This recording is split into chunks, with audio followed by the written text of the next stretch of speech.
There's a moment when a man realizes the truth he's been fixing isn't the one that matters. The old mechanic's hands don't tremble as he watches the black Mercedes skid into the lamppost outside his garage. Not when snowflakes settle on the woman who emerges, silver-streaked hair catching in the harsh lamplight. Not even when he hears the words that will burn his world to ash. They killed for this. They'll kill again. 40 years of keeping broken things running, of burying grief beneath motor oil and routine, of watching his town slowly poison itself without knowing why. Some rust goes too deep to sand away. Some wounds never heal clean. As sirens wail in the distance and the snow falls harder, he makes a choice that can't be unmade. To abandon the safety of silence, to become the kind of dangerous truth powerful men fear. In a world where corporations engineer addiction for profit, one man's moral compass becomes the deadliest weapon of all. Some fires are meant to spread. The cold gnawed at Frank Harmon's joints as he twisted the rusted bolt free from the manifold. Maine winters had never been kind to old men or old engines, and at 68, Frank felt the sting of both realities. The heater in the corner of Anchor Auto wheezed like an asthmatic dragon, fighting a losing battle against the December frost that crept beneath the roll-up garage door.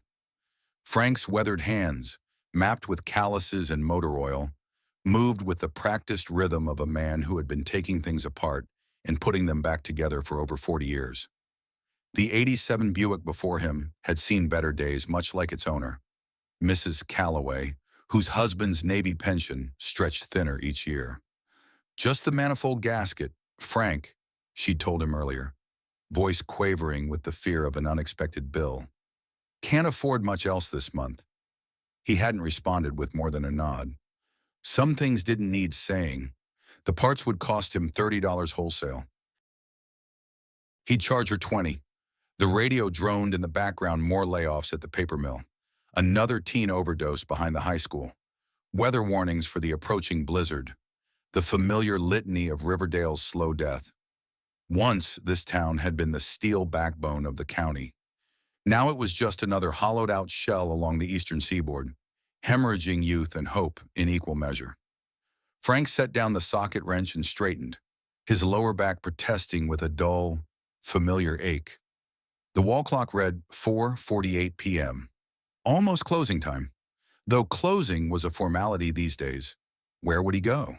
The empty two-bedroom ranch that still smelled faintly of Elizabeth's lavender hand cream 5 years after cancer had taken her. The silence there was deafening. The bell above the door jingled, sending a cold draft swirling through the garage. Mail carrier Tim Brooks stomped snow from his boots, a thick envelope clutched in his gloved hand. Evening. Frank. Got something that needs a signature. Frank wiped his hands on a rag that had long ago surrendered its original color to grease and grime. What now, property tax going up again? Tim's smile faltered. It's from Atlantic Savings and Loan. Certified? The mechanic's stomach clenched. He'd been expecting this, just not so soon. He scrawled his signature on Tim's electronic pad, the cold making his arthritic fingers clumsy. Thanks, he muttered, taking the envelope but not opening it. Some bad news could wait a few more minutes. Storms coming in faster than they thought, Tim offered, glancing toward the windows where fat snowflakes were already beginning to swirl. They're saying 18 inches by morning. Nothing new there. Tim lingered, shifting awkwardly. You heard from Marcus lately. The mention of his son sent a familiar pang through Frank's chest. Call last week. He's busy, always busy. Right. Boston General's lucky to have him. One of Riverdale's success stories. Tim's forced cheer wasn't fooling either of them. Well, better finish my route before this gets worse. Take care, and Frank. Alone again. Frank turned the envelope over in his hands before tearing it open with an oil-stained thumb. The letter inside was coldly professional, Atlantic Savings and Loan, regretted to inform him that his business loan was 90 days past due. Without immediate payment of $6,180, they would begin foreclosure proceedings after the new year. Frank folded the letter carefully and slid it into his shirt pocket. 90 days. The end of an era. Typed in 12-point font on bank letterhead. The The shop phone rang, its harsh jangle cutting through the silence. Frank considered letting it go to the ancient answering machine, but habit won out. "Anchor Auto," he answered, voice gruff. "Dad, it's me." Frank's posture straightened involuntarily. "Marcus, everything all right?" His son's voice educated, precise. So different from Frank's own gravelly timbre came through with the slight delay of a busy hospital connection. "I'm fine. Listen, I'm calling about Christmas." Frank already knew what was coming. "You can't make it." A sigh on the other end. "I'm sorry. They've scheduled me for 3 back-to-back transplant surgeries. The donor list finally came through for these kids and—" "You don't need to explain," Frank cut in, hating the disappointment in his own voice. "People need you there." "I'll try for New Year's. Maybe," Marcus offered, though they both knew it was unlikely. "How's the shop doing?" Frank's hand drifted to the letter in his pocket. "Same as always." "And you're taking your medication, blood pressure, and—" "I'm fine. Marcus." Frank's tone left no room for argument. "You focus on your patients." The awkward silence that followed was mercifully brief. "I should go. There's a pre-op I need to prep for." "Right. Take care of yourself, son." "You too, Dad. I'll call next week." The line went dead, leaving Frank standing in the middle of his failing garage, holding a receiver that suddenly felt heavier than an engine block. The answering machine blinked accusingly, 0 messages. Outside, the snow was falling faster now, streetlights flickering on against the gathering darkness. Frank moved to close up shop when the wail of sirens split the air. Red and blue lights strobed through the garage windows as 2 fire trucks and an ambulance raced past, slowing at the corner before turning onto Cedar Street. Frank's blood ran cold. Cedar Street, Joe's place. Without thinking, he grabbed his coat and keys, flipped the sign to closed, and stepped out into the biting wind. The Silverado's engine protested against the cold, but caught on the second try. Frank pulled out of the lot, following the trail of emergency lights. 3 blocks down, Cedar Street was ablaze with flashing lights and activity. Smoke billowed from the small bungalow on the corner Joe Dempsey's place.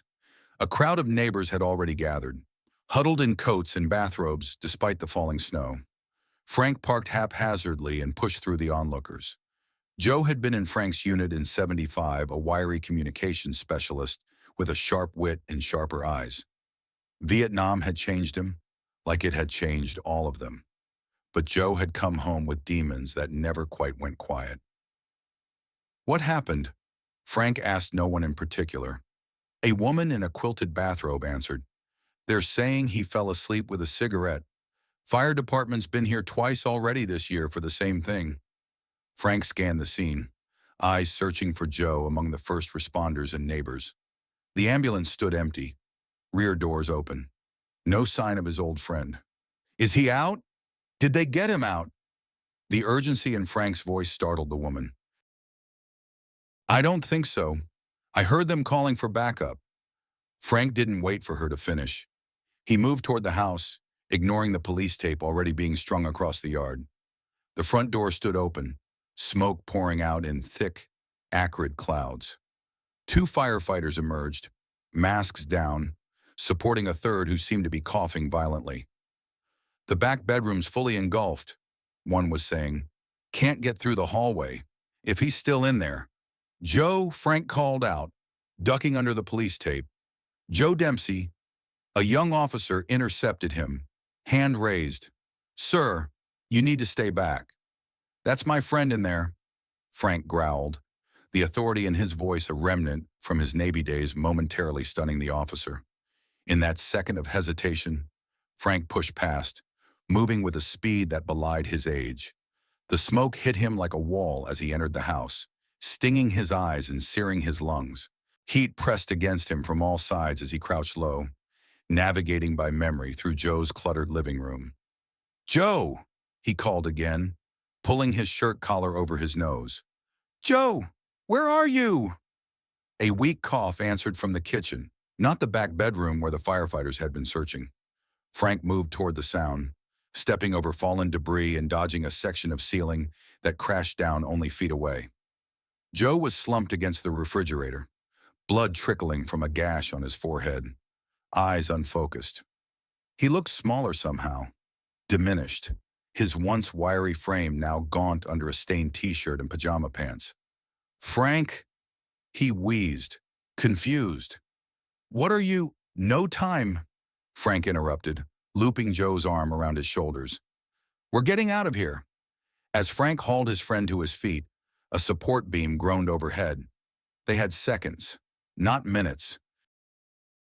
Half carrying, half dragging Joe, Frank navigated back toward the door, the smoke now so thick he could barely see 2 feet ahead. His lungs burned, eyes watered, and every instinct screamed at him to run, to save himself. Instead, he tightened his grip on his friend and pressed forward, one excruciating step at a time. They were nearly to the door when Joe's legs gave out completely. Frank staggered, nearly falling, before bracing himself against the wall and hauling Joe over his shoulder in a fireman's carry. The pain in his back exploded, but adrenaline pushed him the final few feet to the door and out into the blessed, freezing air.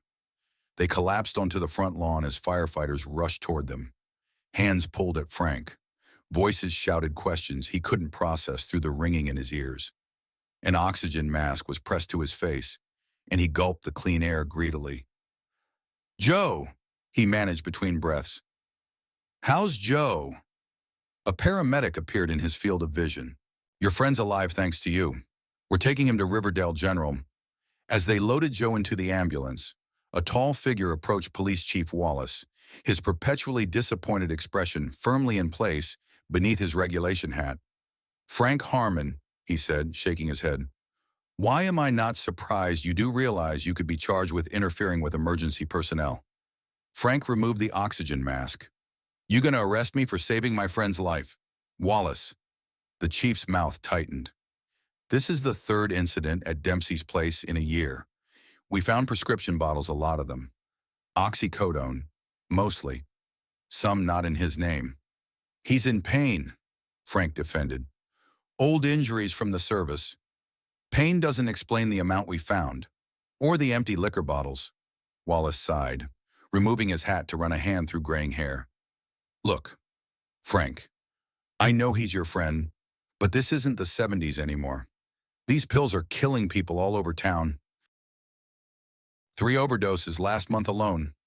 Frank struggled to his feet, refusing the paramedic's offer of assistance. "Joe's not an addict. He's a veteran who's hurting." "Tell that to the fire inspector," Wallace countered, "or the ER doctor who's pumped his stomach twice this year." He softened slightly, perhaps remembering that his own father had served with men like Frank and Joe. "I'm not taking him in tonight. He's got enough problems. But this can't keep happening." Frank watched as the ambulance doors closed, lights flashing but sirens mercifully silent. Joe would live this time, but Wallace wasn't wrong. Something had been happening to his old friend over the past few years, a slow descent that Frank had noticed but hadn't wanted to name. "I'll check on him," Frank promised, though the words felt hollow even to his own ears. "Make sure he's got somewhere to go when they release him." Wallace nodded, unconvinced. "Get yourself checked out too. Smoke inhalation's no joke at your age." Frank waved him off, already heading back to his truck. His chest ached, his back screamed in protest, and the taste of smoke coated his tongue. But hospitals were for people with insurance or savings? He had neither. The snow was falling heavily now, coating the streets in a treacherous layer of white. Frank drove slowly back to the garage, hands gripping the wheel tighter than necessary. The day's events swirled in his mind like the snowflakes in his headlights. The bank letter, Marcus's cancellation, Joe's burning house. A perfect storm of reminders that the world had moved on without Frank Harmon. Back at Anchor Auto, he parked around back and unlocked the side door that led to his office. The electricity bill had been among the sacrifices made to keep the loan payments going as long as they had. So he worked by the dim light of an old camping lantern, checking his messages none and locking the day's meager earnings, $43. $75 in the ancient safe bolted to the floor. He was about to shut down for the night when headlights swept across the garage's front windows, illuminating the falling snow in an otherworldly glow. Frank frowned. No one should be out in this weather, and certainly no one should be pulling into his lot after hours. Moving to the front, he peered through the frost-edged glass. A sleek black Mercedes had skidded into the lamppost at the edge of the property, its front end crumpled against the metal pole. As he watched, the driver's door opened, and a figure emerged, a woman, her dark coat dusted with snow, moving with the careful precision of someone trying very hard to appear sober. Frank hesitated. Good sense said to stay inside, to mind his own business. But 40 years of helping stranded motorists didn't vanish overnight. Even with a bank foreclosure looming, with a sigh, he unlocked the front door and stepped out into the storm. "You all right, ma'am?" he called over the wind. The woman startled, spinning toward his voice with a grace that immediately dispelled his assumption of intoxication. She was older than he'd first thought, around 60, with silver-streaked dark hair escaping from beneath a cashmere hat. Her face, what he could see of it in the harsh lamplight, was lined but elegant, the kind of face that had once graced charity galas in corporate boardrooms. "I'm fine," she replied, her voice cultured but strained. "Just a minor accident. I'll call my insurance." Frank glanced at the Mercedes. The minor accident had demolished the front end and cracked the windshield. Antifreeze was already pooling beneath the vehicle, freezing into a toxic green slush. "Your car's not going anywhere tonight," he said matter-of-factly, "and neither is a tow truck in this weather. You should come inside where it's warm. Call whoever you need to call." She hesitated, eyes darting to the road as if calculating an escape. "I don't want to impose." "It's no imposition. It's what I do." Frank gestured toward the garage. "Anchor Auto. I'm Frank Harmon, the owner." "Vivian," she offered after a moment. "Vivian Reynolds."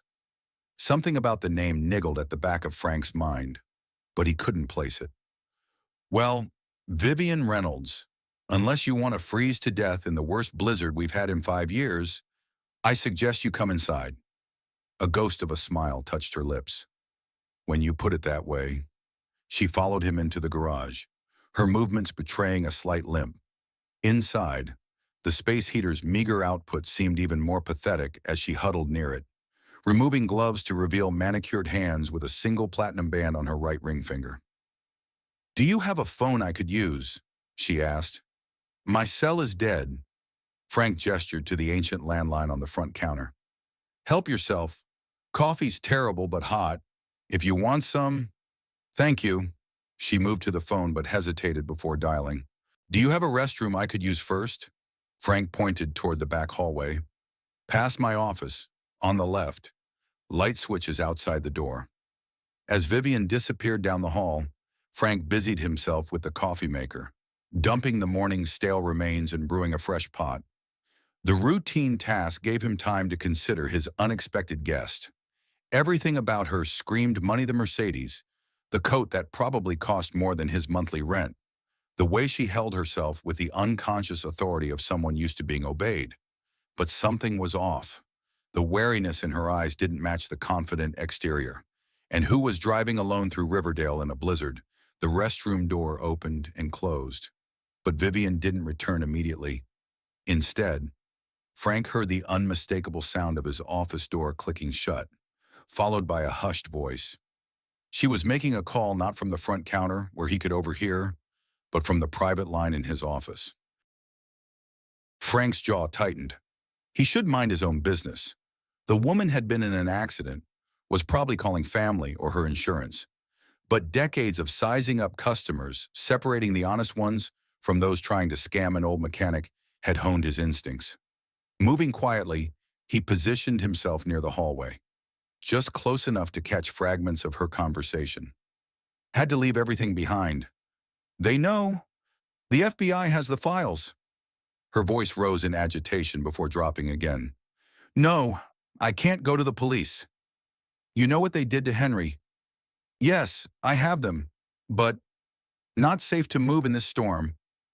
Frank stepped back, mind racing. FBI files. This wasn't a fender-bender situation. This was something else entirely. He'd invited a woman on the run into his garage. Before he could process this information, the office door opened. Frank busied himself with the coffee cups, trying to appear as though he'd been there the whole time. Vivian emerged, composed once more, but with a tightness around her eyes that hadn't been there before. "I'm afraid I couldn't reach my associate. The storm must be affecting the lines." Frank nodded, handing her a chipped mug of coffee. "Happens all the time around here. Power will probably go next." She accepted the coffee with a grateful nod, wrapping both hands around the warmth. "I should call a taxi or an Uber." "Nothing's running in this," Frank interrupted, gesturing toward the windows where the snow was now blowing sideways.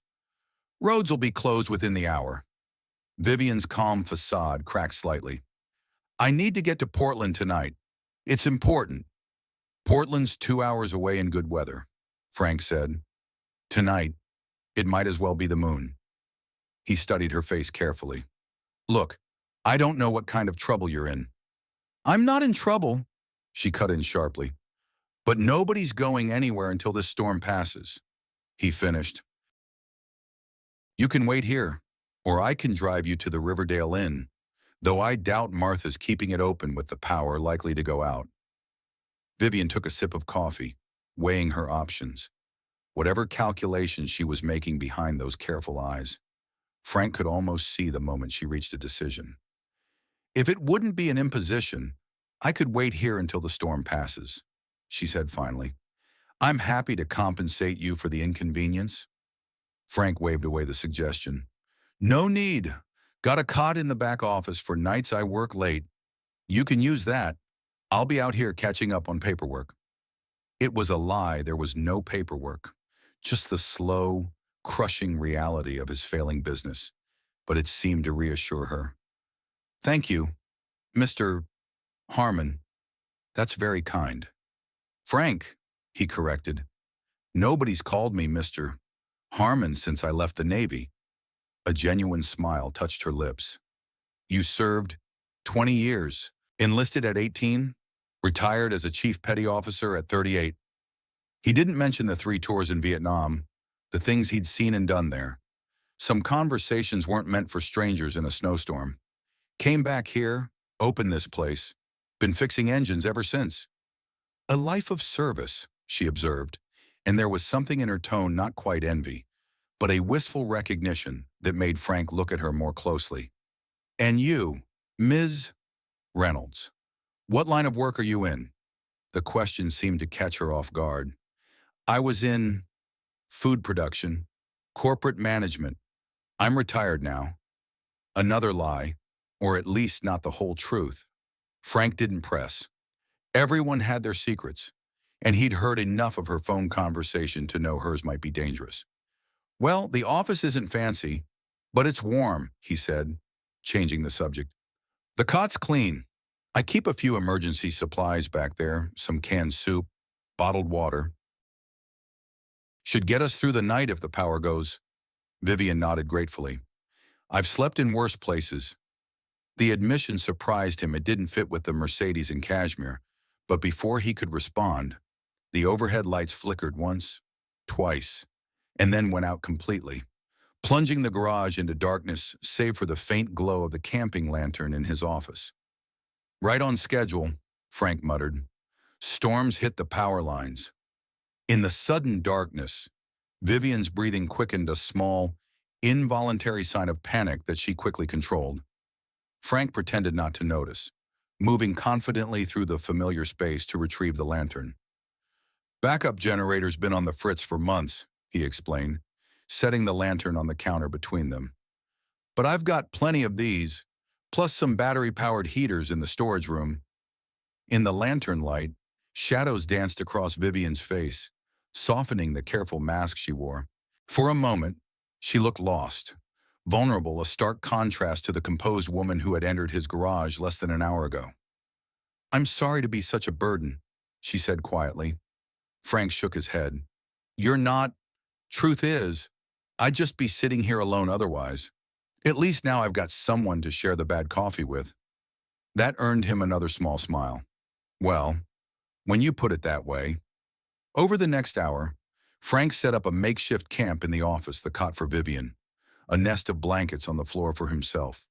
Despite her protests that she should take the floor, he heated canned soup on a camping stove, and they ate in a surprisingly comfortable silence, the howling wind outside making the garage creak and groan like an old ship. Vivian ate sparingly, but with the unconscious manners of someone raised with silver spoons, rather than the plastic ones Frank had provided. Yet there was something in the way she savored each bite, the careful way she broke her cracker into the broth, that suggested she understood hunger in a way the truly privileged rarely did. "You said you were in food production," Frank ventured as they finished their meager meal. "What kind?" Vivian set down her empty cup. "Processed foods. Primarily, my husband's family business. We grew it from a regional operation to a national brand." "Reynolds," Frank said, the name finally clicking. "Reynolds Foods, the frozen dinners, canned goods." A shadow crossed her face. "You've heard of it." "Hard not to. Your products are in every grocery store in America." Frank studied her with new interest. "You're that Reynolds." "I was," she corrected. "I stepped down as CEO 2 years ago, after my husband and daughter died." The information landed between them like a stone dropped in still water, ripples of unspoken grief expanding outward. Frank knew that particular pain all too well. "I'm sorry," he said simply. "It's not an easy road." Vivian looked at him with sudden understanding. "You too. My wife, Elizabeth, 5 years ago, cancer." The words were familiar in his mouth, worn smooth like river stones from repetition, yet they still carried their weight. "Does it get easier?" Vivian asked, her careful facade cracking to reveal the raw question beneath. Frank considered lying, offering the platitude she might be seeking. Instead, he gave her the truth. "No, but you get stronger. You learn to carry it." She nodded, accepting this. "My husband and daughter were on their way to our lake house. Drunk driver crossed the median. Henry died instantly. Emma lingered for 3 days." The clinical detachment in her voice didn't fool Frank. He recognized the tone, the same one he used when telling people about Elizabeth's final months. Distance as self-preservation. "After that, the company. It didn't matter anymore," she continued. "I stayed on because it was Henry's legacy, but my heart wasn't in it. When the board brought in new leadership, I stepped aside. They kept me as chairman emeritus, a figurehead. Really. And now you're running from something," Frank said, the words out before he could reconsider. "Or someone." Vivian's eyes snapped to his, suddenly alert. "What makes you say that?" "I overheard part of your phone call," he admitted. "Something about the FBI and files." "I'm not judging, just stating facts." She set down her cup with deliberate care. "I should get some rest." "You should," Frank agreed, not pushing. "But if you're in real trouble, the kind that involves federal agents, you should know that Riverdale isn't the place to hide. Everyone knows everyone's business here, especially strangers." Vivian rose, gathering her composure around her like armor. "Thank you for the warning, and for your hospitality. Good night." "Frank." As she settled onto the cot, turning her back to him, Frank extinguished all but one small light and made himself as comfortable as possible on the floor. The wind continued to howl outside, rattling the windows and scouring the building with ice and snow. Frank didn't expect to sleep, but decades in the Navy had taught him to rest when possible. He was drifting off when Vivian's voice came through the darkness, so quiet he almost missed it. "They're trying to frame me for something I didn't do," she said. "Something that's hurting people, killing them. Even, I have proof, but they'll destroy it if they find me before I can get it to the right people." Frank lay still, processing this. "Is that why you were heading to Portland?" "There's a reporter there. Someone I trust. Someone they haven't gotten to yet. And the FBI." A bitter laugh. "They're involved too. Or at least some of them. Corruption runs deep when there's enough money on the table." Frank considered this. It sounded like a conspiracy theory, the kind of paranoid delusion that often accompanied substance abuse or mental illness. But Vivian Reynolds didn't strike him as delusional. Desperate, yes. Frightened, certainly, but not crazy. "What's in these files that's so important?" he asked. Silence stretched between them, broken only by the howling wind. Finally, Vivian spoke, her voice barely audible. "Evidence that Reynolds Foods knowingly distributed products with ingredients that cause addiction and serious health problems. Evidence that they've been paying to cover it up for years, including bribing officials and silencing whistleblowers. Evidence that would destroy the company and save lives."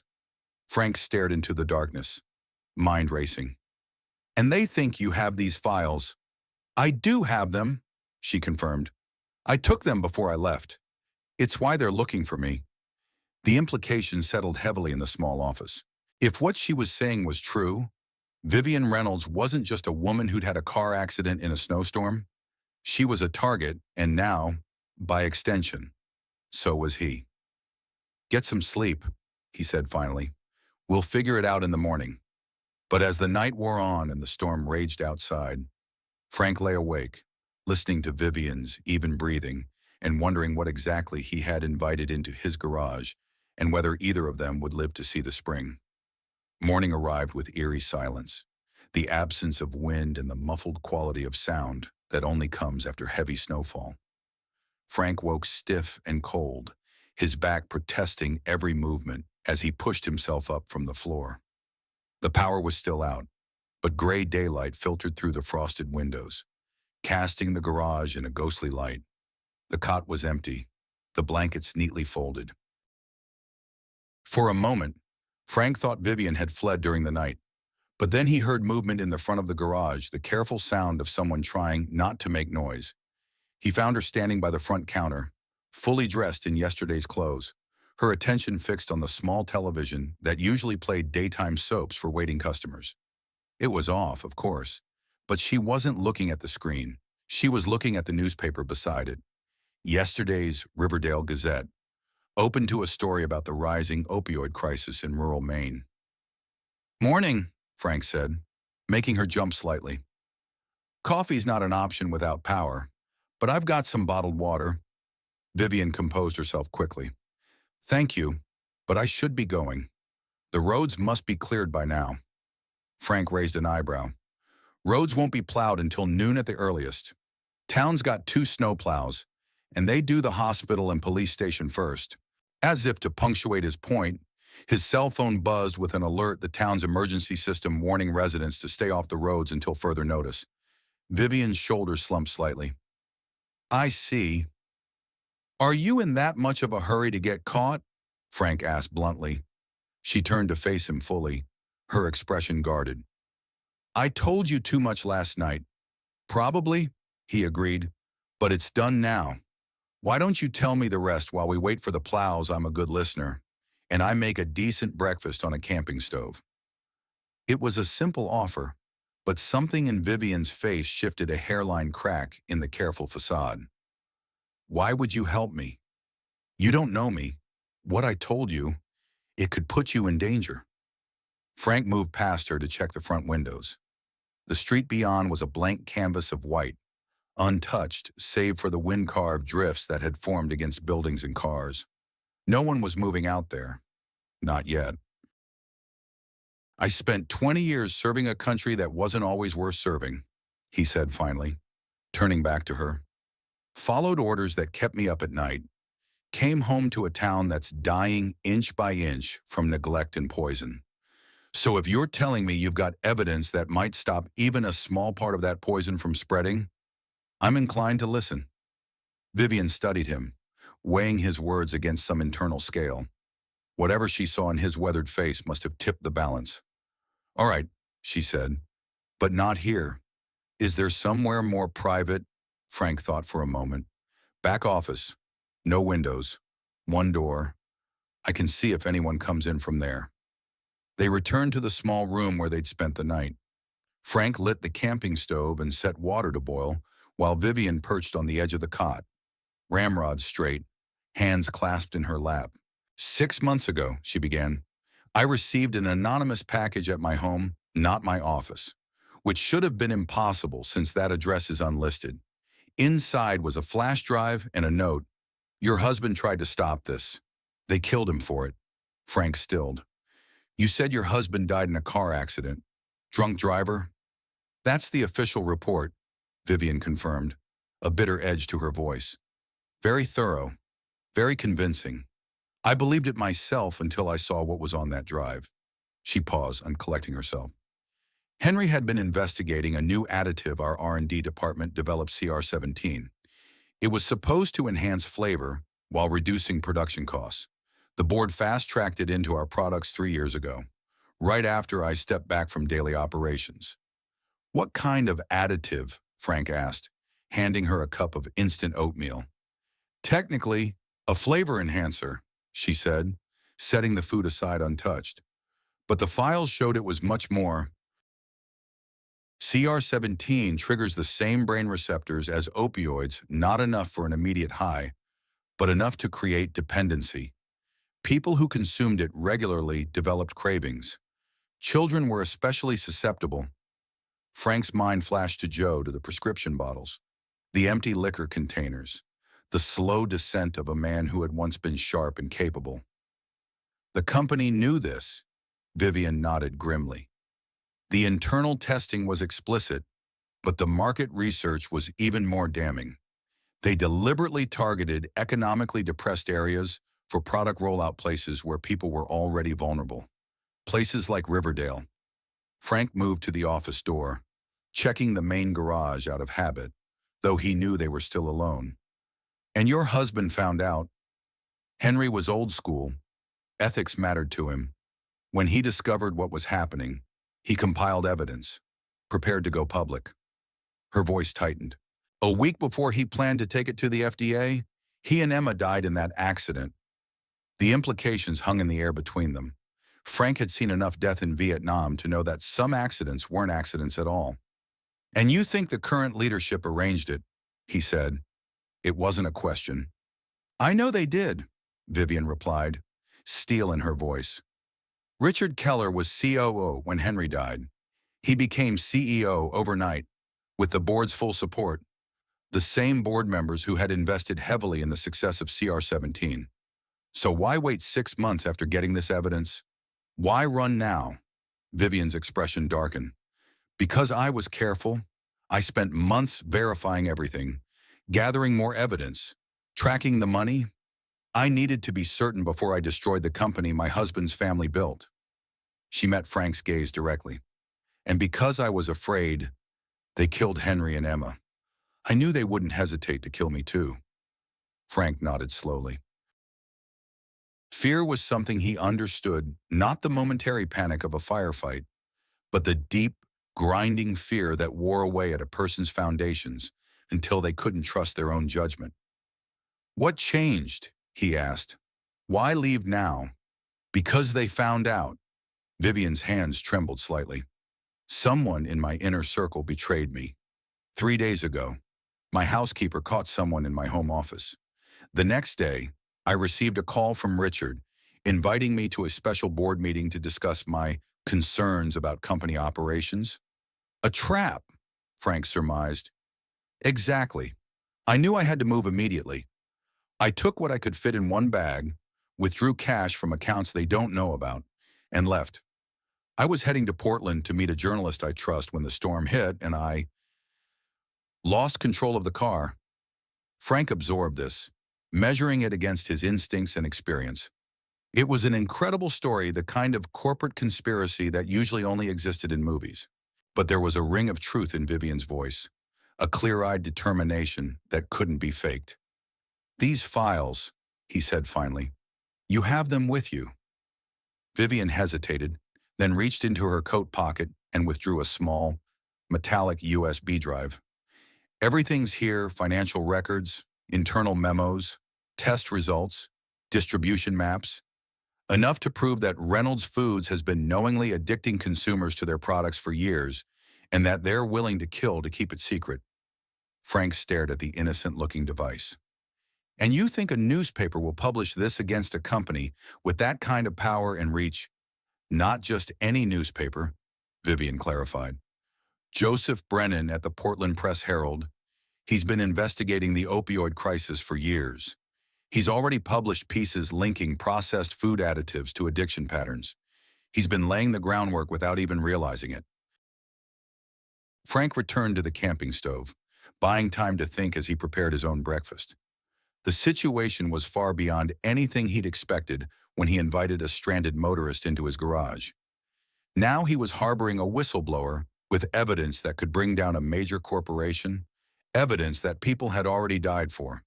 "What's your plan once you reach Portland?" he asked. "Keller and his people won't stop coming after you just because the story breaks." Vivian's expression turned grim. "I'm under no illusions about my safety. Once the files are public, I'll have to disappear, new identity, new location. I've made arrangements through people I trust. And if you don't make it to Portland?" The question hung in the air, heavy with implication. "Then people keep dying," she said simply. "More families lose loved ones to addictions they don't understand. More communities like Riverdale hollow out from the inside." She met his gaze steadily. "I can't let that happen. Not when I have the power to stop it."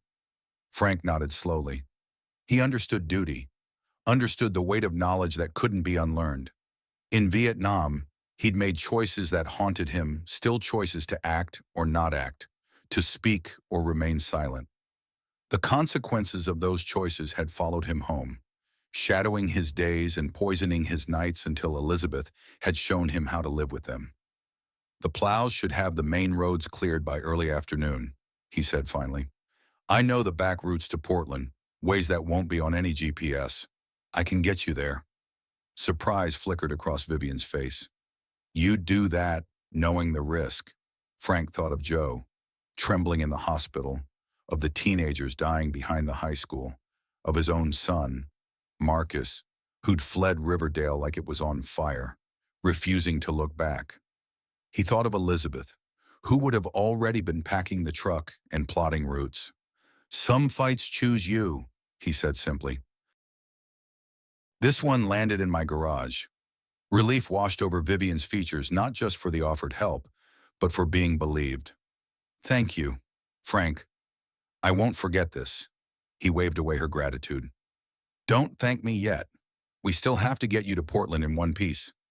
As he spoke, a sound from the front of the garage caught his attention, the crunch of tires on packed snow, the low rumble of an engine that hadn't been properly tuned in years.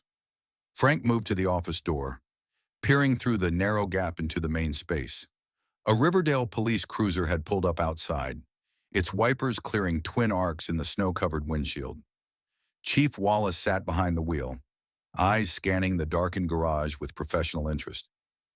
"Company," Frank murmured, turning back to Vivian. "Police chief. Could be routine. Could be something else." Vivian paled, her hand instinctively closing around the USB drive. "Do you think they're already looking for me?" "In Riverdale after a blizzard?" Frank shook his head. "Not likely, but Wallace has a nose for trouble, and you're definitely trouble." He considered their options. "Stay here. Let me handle this." Before she could protest, Frank slipped out of the office, closing the door firmly behind him. He moved through the darkened garage with the confidence of a man who knew every inch of the space, positioning himself near the front counter just as Wallace rapped on the glass door. Frank unlocked it, letting in a blast of cold air along with the police chief. "Morning, Wallace. Checking for looters, or just making sure I didn't freeze to death?" Wallace stomped snow from his boots, his breath clouding in the unheated garage. "Wellness checks on all the seniors who live alone," he replied with a thin smile.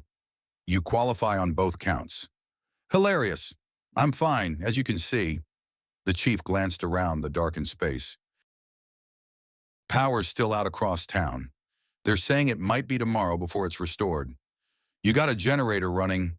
Been broken for months," Frank admitted. "Got camping gear, though. I'm not exactly new to power outages." Wallace nodded, but his eyes continued to scan the garage with professional interest. "That's your coffee I smell. Wouldn't mind a cup." If you're offering, it was a transparent excuse to linger, to investigate further. Frank had seen the technique before Wallace had used it on Joe more than once. Fresh out, I'm afraid, Frank lied smoothly. Just finishing the last of it myself. Wallace's gaze sharpened. Noticed a car out front. Looks like it hit the lamppost pretty hard. That belonged to a customer. Frank kept his expression neutral. Woman skidded in the storm last night. Called a friend to pick her up before the roads got too bad. That right. Wallace didn't bother hiding his skepticism. Seems odd she'd leave a Mercedes that new sitting out in the open. Those things cost more than most houses around here. Rich folks do strange things, Frank shrugged. Said she'd send a tow truck when the road's clear. Not my problem until then. Wallace moved farther into the garage, casually inspecting the front desk area. You know, Frank, I've always appreciated how you look out for people in this town. Joe Dempsey, for instance. The abrupt change of subject put Frank on alert. Joe's an old friend. We served together. I know, and I respect that loyalty. But I've been thinking about what happened at his place yesterday. Wallace turned to face Frank directly. The fire department found some interesting things while putting out that fire. Things that connect to a larger investigation we've been running. Frank kept his expression carefully neutral. Joe's got problems. I never denied that. It's not just Joe. Wallace picked up a wrench from the workbench, testing its weight absently. We've had a spike in overdoses across town. Prescription opioids, mostly, started about 3 years ago and getting worse every month. Some of the victims had no history of drug use. No doctors willing to prescribe that much. Makes us wonder where it's coming from. I fix cars, Wallace. I don't know anything about pills. The chief set the wrench down with deliberate care. Maybe not, but it's interesting timing, isn't it? This epidemic starts right around when Reynolds Foods opened that distribution center over in Brunswick. Their trucks pass through here every day. Frank's heart skipped a beat, but he kept his face impassive. What's a food company got to do with opioids? Wallace smiled thinly. That's what I'm trying to figure out. Got a call this morning from some federal boys asking if we'd seen a woman in her 60s, driving a black Mercedes. Said she might be passing through. Might be in some trouble. He studied Frank's reaction carefully. You sure about that customer of yours, the one who left the fancy car in your lot? Every instinct Frank had developed over decades of service screamed danger. Wallace wasn't making a routine check, he was fishing for something specific. The question was whether he was working for Reynolds Foods or genuinely investigating the opioid crisis. Like I said, she called a friend, left before the worst of the storm. Frank met Wallace's gaze steadily. If your federal boys want to check the car, they're welcome to it, but they might want to bring a tow truck that front end is totaled. Wallace held his gaze for a long moment, then nodded slightly. I'll pass that along. You take care now, Frank. Weather like this. A man your age shouldn't be alone. He moved toward the door, then paused. Oh, and if you do see anyone unusual, you'll call the station, right civic duty and all that. Always do my duty, Frank replied evenly. Once Wallace had gone, Frank watched through the frosted glass as the cruiser pulled away, its tires leaving fresh tracks in the snow. Only when it had disappeared around the corner did he return to the office. Vivian was standing exactly where he'd left her, tension radiating from her rigid posture. What did he want? Information, Frank said grimly. About you. Said the feds are looking for a woman in a Mercedes. Fear flashed across her face. They found me already. How? That's the interesting part, Frank replied. Wallace mentioned something else they've been investigating, an opioid spike in Riverdale. Said it started around the time Reynolds Foods opened a distribution center nearby. Vivian's eyes widened. He knows. Maybe. Or he's connecting dots without seeing the full picture. Frank moved to the small window that overlooked the back lot, checking for any sign of surveillance. Either way, we need to move sooner than I thought. Wallace isn't stupid. He'll be back with more questions. The roads. I know these roads better than any plow driver, Frank interrupted. My truck has chains and four-wheel drive. We'll take the logging roads through the state forest. They won't expect that. Vivian hesitated. And the Mercedes? Leave it. It's a beacon saying, look here. We need to be ghosts. Decision made. They worked quickly. Frank gathered essential supplies, water, energy bars, first aid kit, extra blankets, while Vivian transferred the contents of her small overnight bag into a canvas duffel Frank provided. Within 20 minutes, they were ready. Frank led her through the back door of the garage to where his old Silverado was parked, partially sheltered by an overhang. The truck started on the second try, the engine growling against the cold. Stay low until we're out of town, Frank instructed as they pulled away from Anchor Auto. Wallace might have someone watching the main roads. Vivian nodded, sliding down in the passenger seat. Frank, thank you. You don't have to do this. He kept his eyes on the road, navigating the snow-covered streets with the skill of someone who had driven through Maine blizzards for decades. Yes, I do. Some choices make themselves. As they passed the town limits, heading toward the dense forest that separated Riverdale from the rest of the world, Frank allowed himself one glance in the rearview mirror. The garage was barely visible through the falling snow, just a dark shape against the white landscape. Anchor Auto still faintly visible on the weathered sign. For 40 years, that garage had been his anchor, keeping him moored to one spot while life flowed around him. Now he was cutting the line, sailing into uncharted waters with a woman he barely knew, and a truth that powerful people would kill to keep hidden. Frank tightened his grip on the wheel and pressed harder on the accelerator. Whatever happened next, there was no going back. The road ahead disappeared into swirling white, but for the first time in years, that uncertainty felt like possibility rather than threat. They were an hour into the journey when Frank's phone buzzed with an incoming call. The display showed Marcus's number, a rare enough occurrence that Frank nearly swerved off the narrow logging road in surprise. My son, he explained to Vivian, who had tensed at the sound. I should take it. Might raise questions if I don't. She nodded tightly, pulling the collar of her coat higher as if it could shield her from being overheard. Frank answered, keeping his voice casual. Marcus, twice in 1 week must be a record. His son's voice came through clearly, despite the remote location. Dad, where are you? I've been calling the shop for hours. Power's out from the storm, Frank replied, navigating around a fallen branch. Had to close up. Decided to check on some customers on the outskirts. Why something wrong? There was a pause on the other end. I got a strange call this morning. A man asking if I'd been in contact with you recently. If you'd mentioned any visitors. Frank's grip tightened on the wheel. What man? He didn't give a name. Said he was with the FBI. But something felt off. Marcus's voice lowered. Dad, are you in some kind of trouble?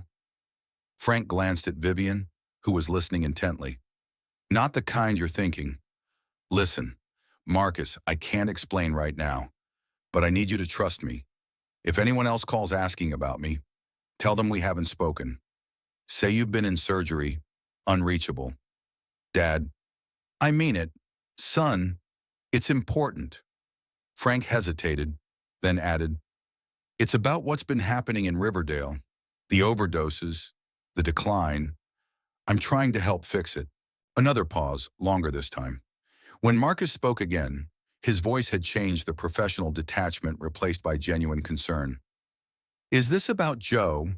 The police chief called me too, asking if I'd ever prescribed him anything? It's bigger than Joe, Frank admitted, but connected. I'll explain everything when I can. Are you safe? The question carried the weight of their complicated relationship, the distance that had grown between them after Elizabeth's death, the unspoken resentments on both sides. I'm okay, Frank assured him, but I need a favor. That flash drive Elizabeth kept in her nightstand, the one with all her research, do you still have it? I think so. It should be in the box of her things I took after. Marcus trailed off. Why? I need you to find it. There might be something on it that connects to what I'm looking into. was a shot in the dark, but Elizabeth had been researching cancer clusters in rural Maine before her diagnosis work that had been dismissed as coincidence by local officials. "Dad, you're scaring me. Just tell me what's going on."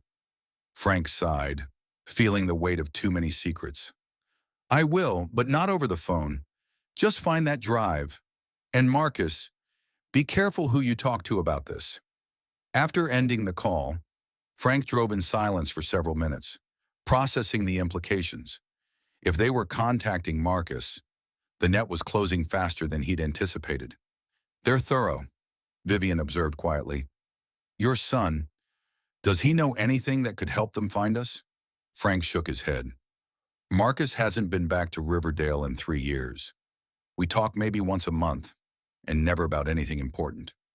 The admission carried its own pain, the acknowledgement of how distant he and his son had become. "My daughter was the same way," Vivian said, surprising him.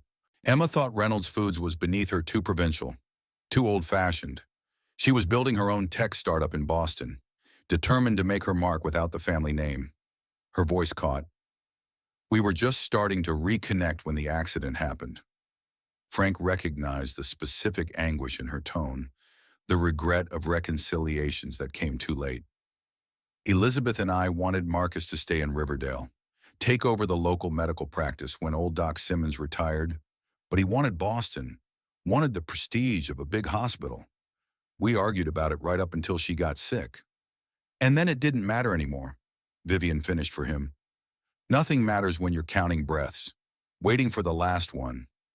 Frank negotiated a particularly treacherous curve, the truck's tires slipping slightly before finding purchase.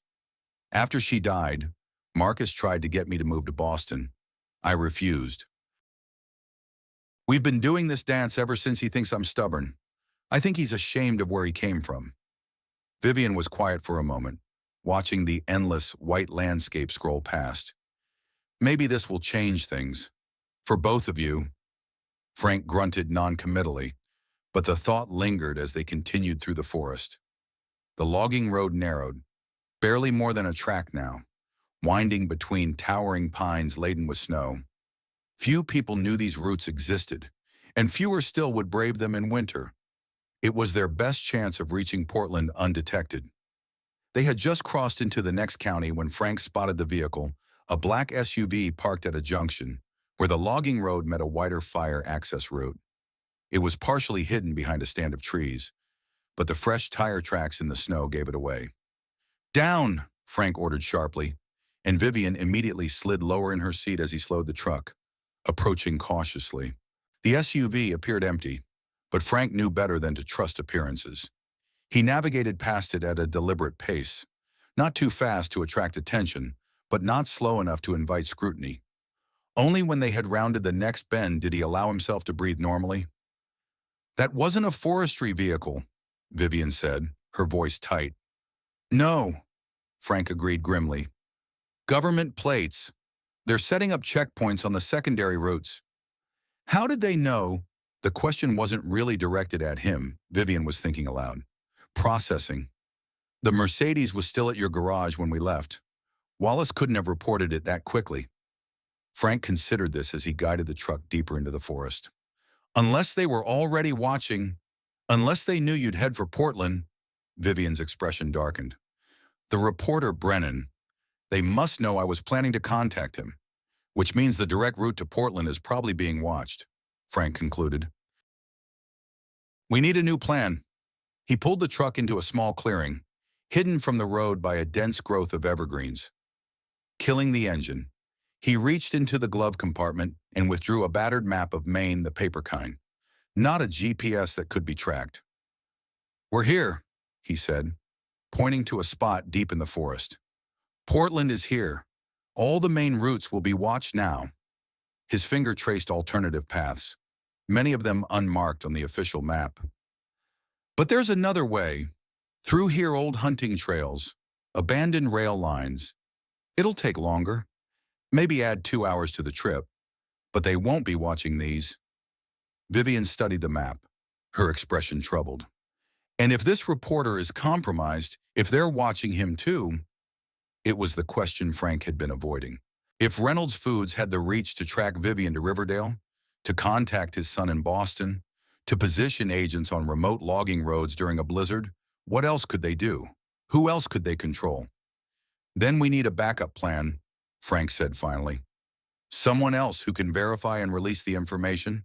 Someone beyond their influence. Vivian's eyes met his, understanding dawning. Your son, a doctor at Boston General, with his credentials. If he verified the medical evidence in these files, Frank nodded slowly. They wouldn't be expecting that, but it would put him in danger. It would put all of us in danger, Vivian corrected gently. We already are. The weight of the decision settled between them. Frank thought of Marcus, brilliant, cautious, driven Marcus, who had fled Riverdale and its limited horizons, who had argued with his mother about ambition and responsibility until the cancer made such arguments trivial, who had tried, in his clinical, distant way, to save Frank from the grief that threatened to drown him after Elizabeth died. We try Portland first, Frank decided. Brennan is still our best option, but if anything feels wrong, we pivot to Boston. He refolded the map with military precision, and we stay off the main roads. As they prepared to continue, Frank's phone buzzed again. Not a call this time, but a text message from Joe Dempsey. They were here, asking questions about you, about a woman. Be careful. Chief, they're not who they say they are. Frank showed the message to Vivian, whose face paled. Joe's in the hospital, Frank explained. After the fire, if they're questioning patience. Then they're desperate, Vivian finished.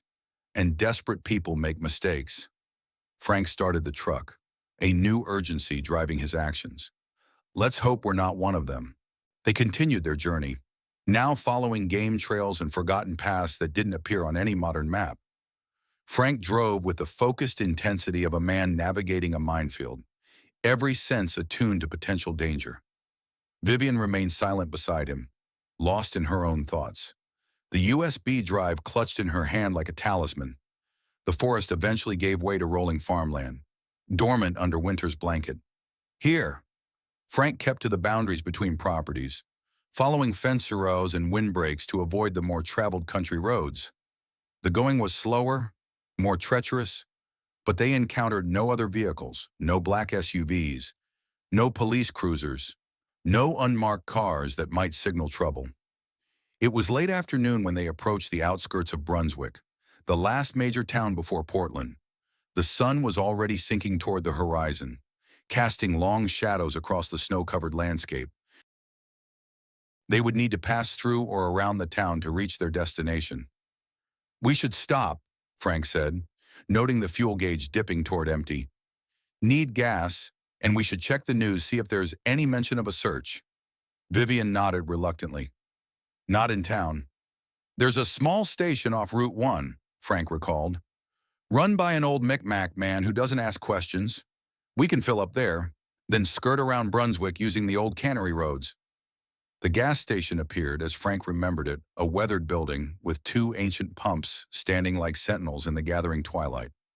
No other cars were visible, just an old pickup parked beside the small convenience store attached to the station.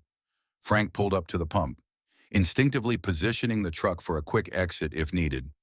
Stay here, he instructed Vivian. I'll fill up and check inside for news. The store was warm and dimly lit, smelling of coffee and beef jerky. Behind the counter, Nathaniel Sapiel nodded in recognition as Frank entered. The old man had to be pushing 80, his face a road map of lines and creases beneath a shock of white hair. Frank Harmon, he greeted in a voice roughened by decades of cigarettes. Long way from Riverdale. Just passing through, Nate, Frank replied, selecting a few energy bars and bottles of water. Heading to Portland on business. Nate rang up the item slowly. Funny timing. Had some fellas in here earlier asking about a man matching your description. Said he might be traveling with a woman. Silver hair. Expensive clothes. Frank kept his expression neutral as he pulled out his wallet. That right, what did you tell them? Told them I hadn't seen nobody like that. Nate replied, his dark eyes glinting with something that might have been amusement.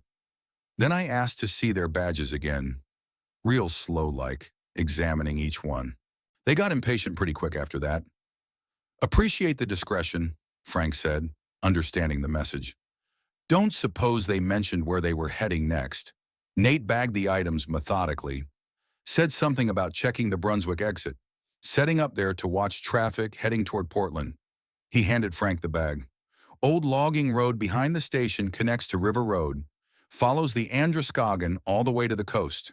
Might be useful information for someone heading that direction. Frank nodded, recognizing the gift for what it was. Thanks, Nate. I owe you one. You patched up my grandson's transmission last summer for half what it should have cost, the old man replied. Consider us even. Back in the truck, Frank relayed the information to Vivian as he pulled around behind the station, locating the narrow track Nate had mentioned. Can we trust him? Vivian asked, glancing back at the weathered building. Nate's people were here long before the rest of us, Frank said, navigating the truck onto the rough trail. They've got their own ideas about government authority. If he says there's a checkpoint at the Brunswick exit, there's a checkpoint. The trail was barely visible in the fading light, but Frank drove with confidence, following the meandering course of the river, visible through the bare trees to their left. This route would add time to their journey, but it would bypass the main roads where Reynolds Foods people or compromised law enforcement might be watching. As darkness fell, they drove in silence, each lost in thought. The headlights carved a narrow path through the gathering night, illuminating patches of snow and ice that glittered like scattered diamonds. In another context, it might have been beautiful. Now, every shadow concealed potential danger, every distant light a possible threat. We should reach Portland within the hour, Frank said, breaking the silence. Where were you supposed to meet this reporter? Vivian stirred from her reverie. A coffee shop near the Press Herald offices, but that was days ago. I don't know if he's still waiting, or if they've gotten to him. We'll need to be careful. Frank agreed. No direct approach. We'll find a place to observe from a distance first, see if anything looks suspicious. As they neared the outskirts of Portland, the isolated road gradually merged with more traveled routes. Frank kept to secondary streets, avoiding main thoroughfares and areas with heavy police presence. The city lights glowed ahead, a constellation of yellows and whites against the night sky. Vivian directed him toward the newspaper offices, a red brick building in the heart of the downtown area. As they approached, Frank's instincts sharpened, his senses alert to any sign of surveillance or ambush. There, Vivian said suddenly, pointing to a small coffee shop across from the Press Herald. That's where I was supposed to meet Brennan. Frank slowed the truck, circling the block to approach from a different angle. The coffee shop was still open, warm light spilling onto the snowy sidewalk. Through the window, a handful of customers were visible, but one in particular caught Frank's attention. A man sat alone at a table near the window, a laptop open before him, a coffee cup at his elbow. He appeared to be in his 40s, with wire-rimmed glasses and a beard streaked with gray. Every few minutes, he would glance up, scanning the street before returning to his screen. Is that him? Frank asked. Brennan. Vivian leaned forward, squinting through the windshield. Yes, that's Joseph. Frank parked half a block away, positioning the truck for a clear view of both the coffee shop and the surrounding streets. He looks nervous, he observed. Keeps checking the door, the street. Waiting for me, Vivian suggested, but there was uncertainty in her voice. Maybe, Frank conceded, or waiting for someone else. He scanned the area with practiced eyes, noting a black sedan parked across from the coffee shop, its windows tinted beyond what was legally allowed. 2 men sat in the front seats, too still to be casual observers. We've got company, he said quietly, nodding toward the sedan. Professional surveillance, government, maybe, or private security. Vivian tensed. Reynolds Foods. They must know about my arrangement with Brennan, which means your reporter friend is either being watched Frank began. Or he's working with them, Vivian finished, her expression hardening. Either way, we can't risk approaching him directly. Frank continued his scan, plotting potential approaches and escape routes. The situation was deteriorating rapidly. If Reynolds Foods had found Brennan, they might have accessed his communications, identified the meeting place, set up a perimeter to catch Vivian when she arrived. We need to determine if Brennan is compromised or just under surveillance, Frank decided. I'll go in alone. They're looking for a woman matching your description, not an old mechanic from Riverdale. Vivian shook her head vehemently. Too dangerous. If they recognize you from Riverdale, I'll be careful, Frank assured her. Stay in the truck. If anything happens, anything at all, drive away, head north toward the interstate. I'll find you. Before she could protest further, Frank exited the vehicle, pulling his worn cap lower over his eyes and hunching his shoulders slightly to alter his silhouette. He moved with the unhurried gait of a man with no particular destination, just another local heading home after a long day. The men in the sedan paid him no attention as he passed, their focus on the coffee shop entrance. Frank circled the block, approaching from the opposite direction, pausing at a newspaper stand to observe Brennan through the window. The reporter continued his pattern typing, checking the door, checking his watch, typing again. His actions seemed genuine, the anxiety in his posture unfeigned, but that didn't mean he wasn't compromised. Frank entered the coffee shop, the bell above the door announcing his arrival. Brennan looked up sharply, his expression falling when he saw it wasn't who he was expecting.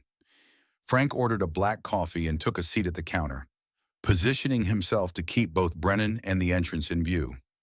The reporter returned to his laptop, but his typing had become more agitated, his glances toward the door more frequent.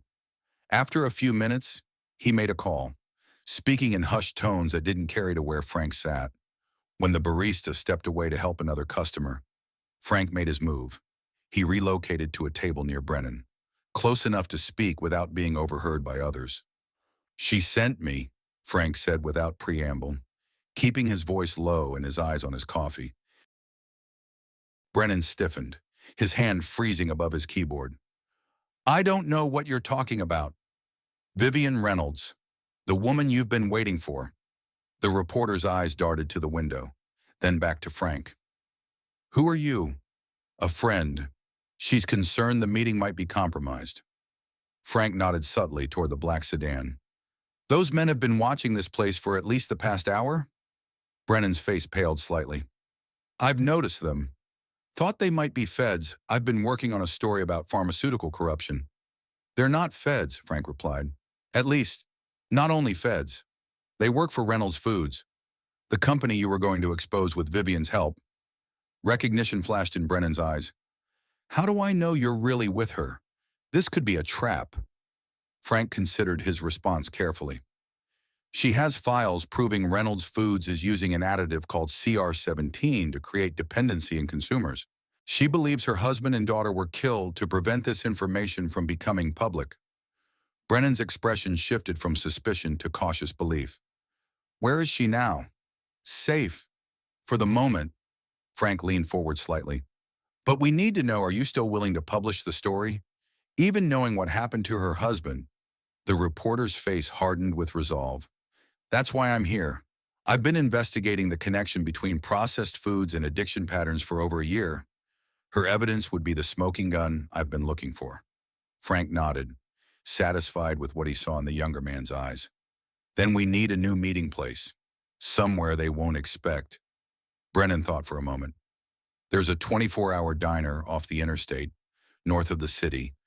My father used to take me there when I was a kid. Big Sal's. I'll be there in an hour.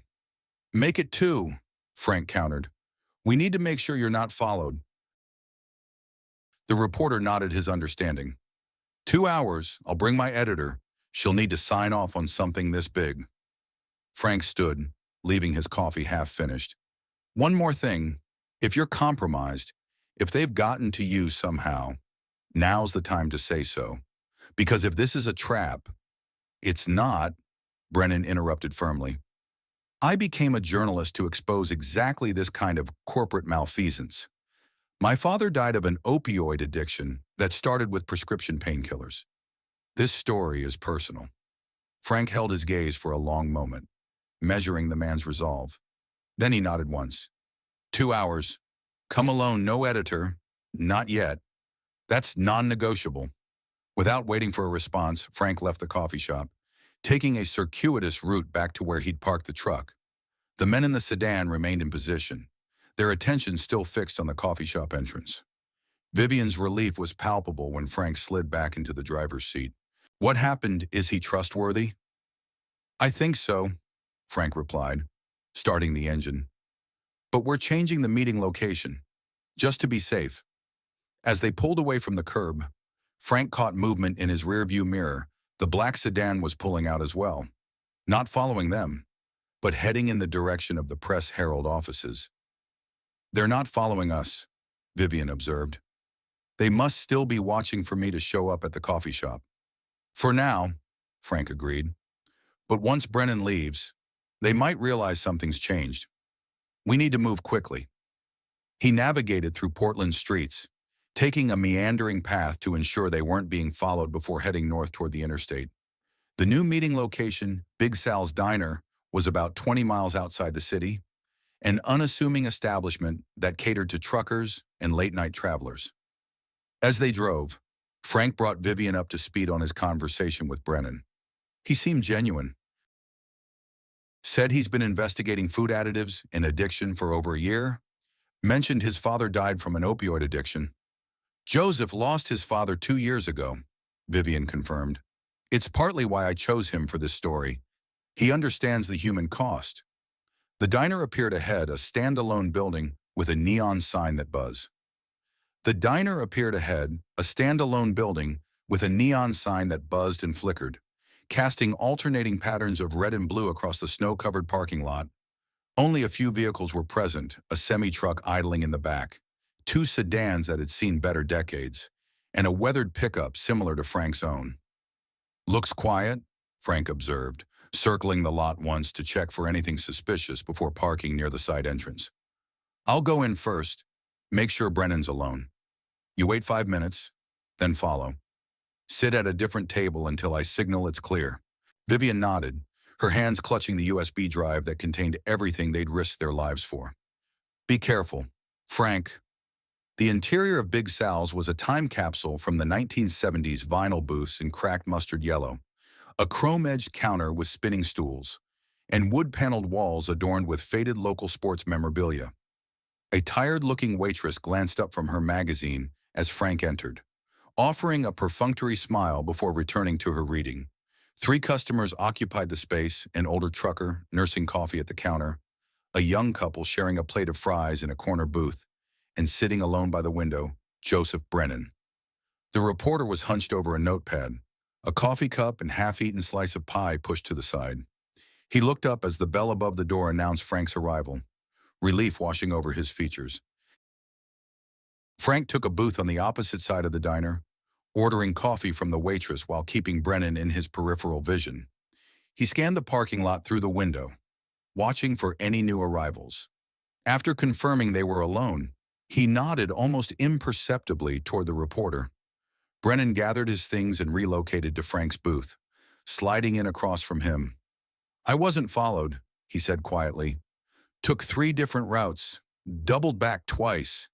If they're tracking me, they're better than the CIA. Let's hope not, Frank replied. Vivian will be here shortly. Before she arrives, I need to know exactly what you plan to do with her information. Brennan leaned forward earnestly. Full expose in the Sunday edition. We'll release documentation online simultaneously redacted where necessary to protect sources. Follow-up pieces ready to go for the next week, focusing on different aspects, the chemistry of CR17, the corporate cover-up, the public health implications.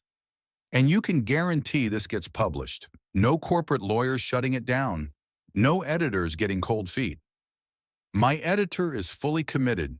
We've been building toward this for months, laying groundwork with smaller pieces about the opioid crisis in Maine, establishing patterns that your friend's evidence will confirm.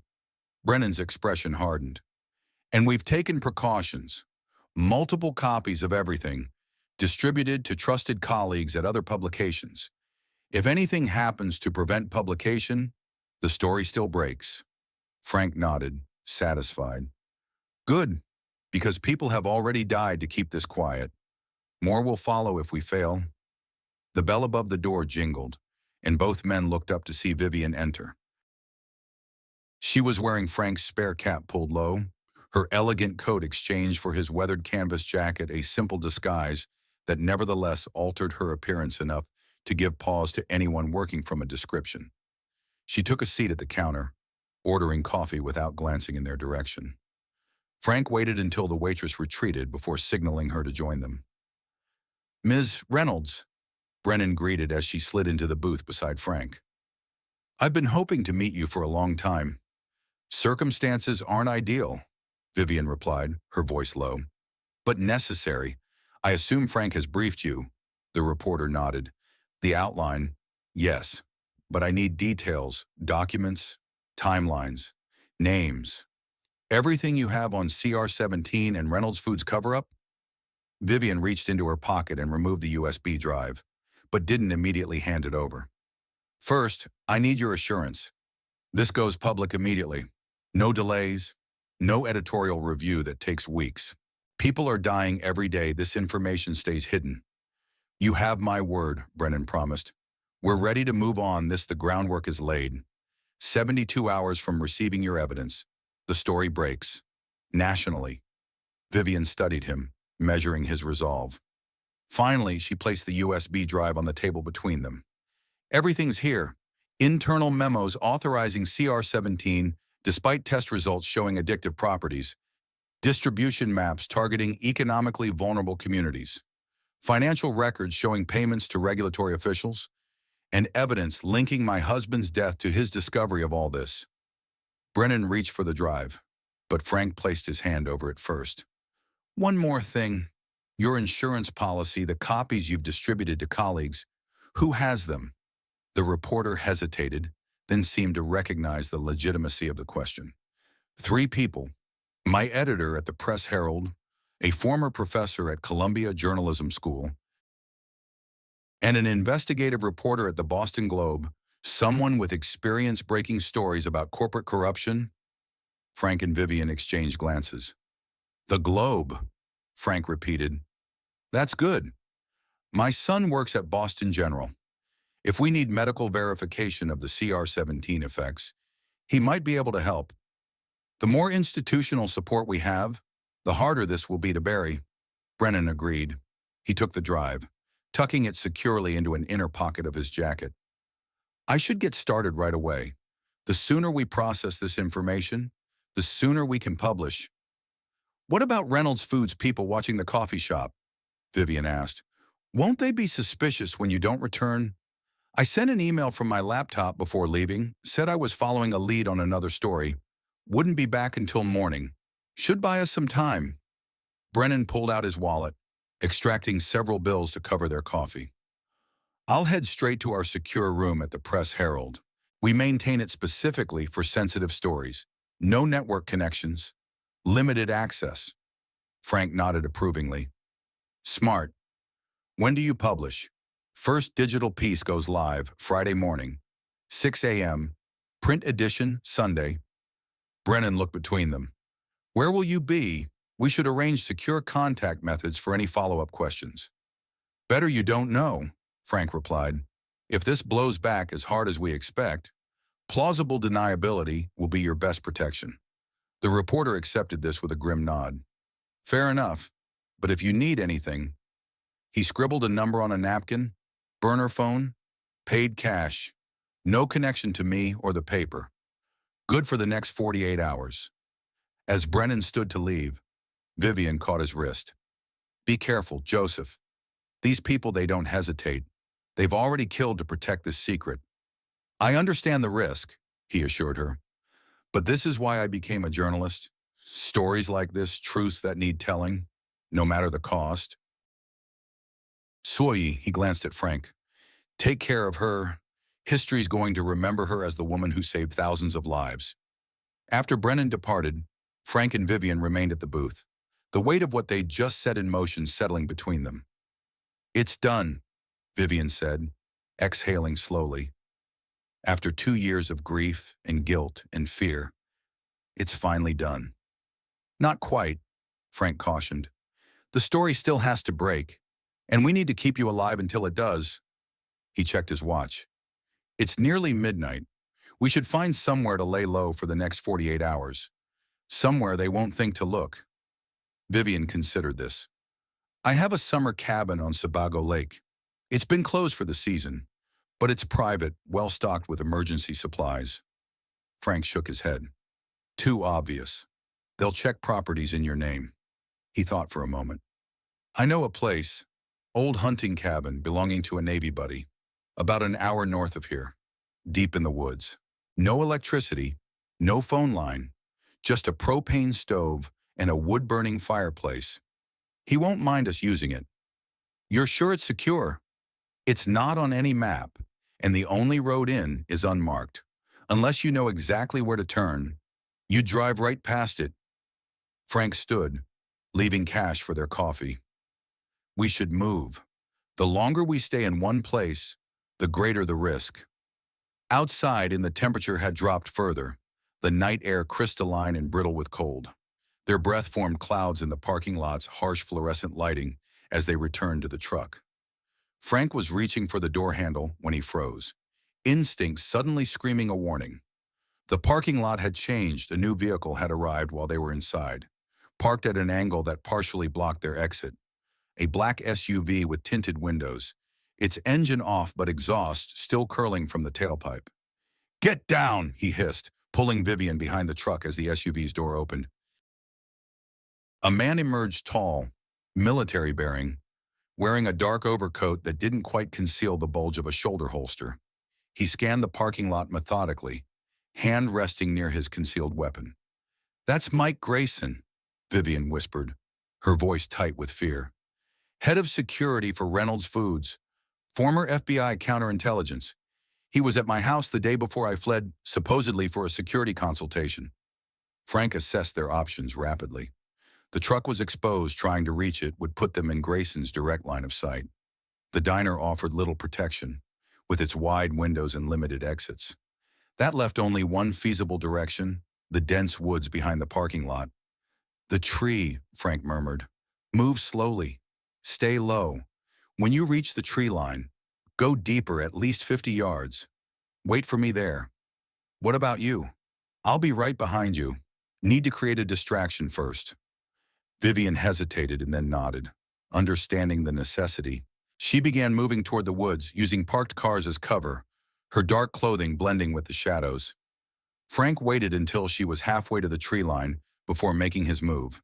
He circled the opposite direction, keeping the bulk of his truck between himself and Grayson. Reaching the driver's side undetected, he carefully opened the door, wincing at the familiar squeak of aging hinges. Grayson turned sharply toward the sound, hand moving to his weapon. "Who's there?" Frank didn't respond. Instead, he reached under the dashboard, pulled the wires he needed, and touched them together. The truck's horn blared into the night, a continuous, piercing wail that shattered the stillness. The distraction worked. Grayson instinctively covered his ears, momentarily disoriented. Frank used those precious seconds to slide beneath the truck, positioning himself with a clear view of Grayson's legs, but protected from direct fire. The security chief recovered quickly, drawing his weapon and approaching the truck with professional caution. "Reynolds Foods Security," he called out. "Step away from the vehicle with your hands visible." Frank remained motionless as Grayson circled the still blaring truck. When the man's legs appeared within reach, Frank made his move, grabbing an ankle and pulling with all his strength. Grayson crashed to the ground, his weapon skittering across the icy pavement. Frank was on him instantly, driving a knee into the larger man's back while twisting one arm into a restraint hold he'd learned decades ago in Navy hand-to-hand combat training. "Stay down," Frank growled, applying pressure to ensure compliance. Grayson struggled briefly before recognizing the futility. "You're making a mistake," he grunted. "I'm here to protect Ms. Reynolds." Not harm her. Funny way of showing it, Frank replied, maintaining the hold while retrieving Grayson's weapon with his free hand. Following us with a gun drawn? Because I don't know you, Grayson countered. For all I know, you've kidnapped her. I work for the Reynolds family, have for 15 years. I'm loyal to Vivian, not the company. Frank increased pressure slightly, eliciting a pained gasp. Prove it. Check my phone. Left jacket pocket. Text messages from Vivian 3 days ago before she disappeared. She warned me that Richard Keller was planning something. Asked me to be ready, keeping Grayson immobilized. Frank carefully retrieved the phone.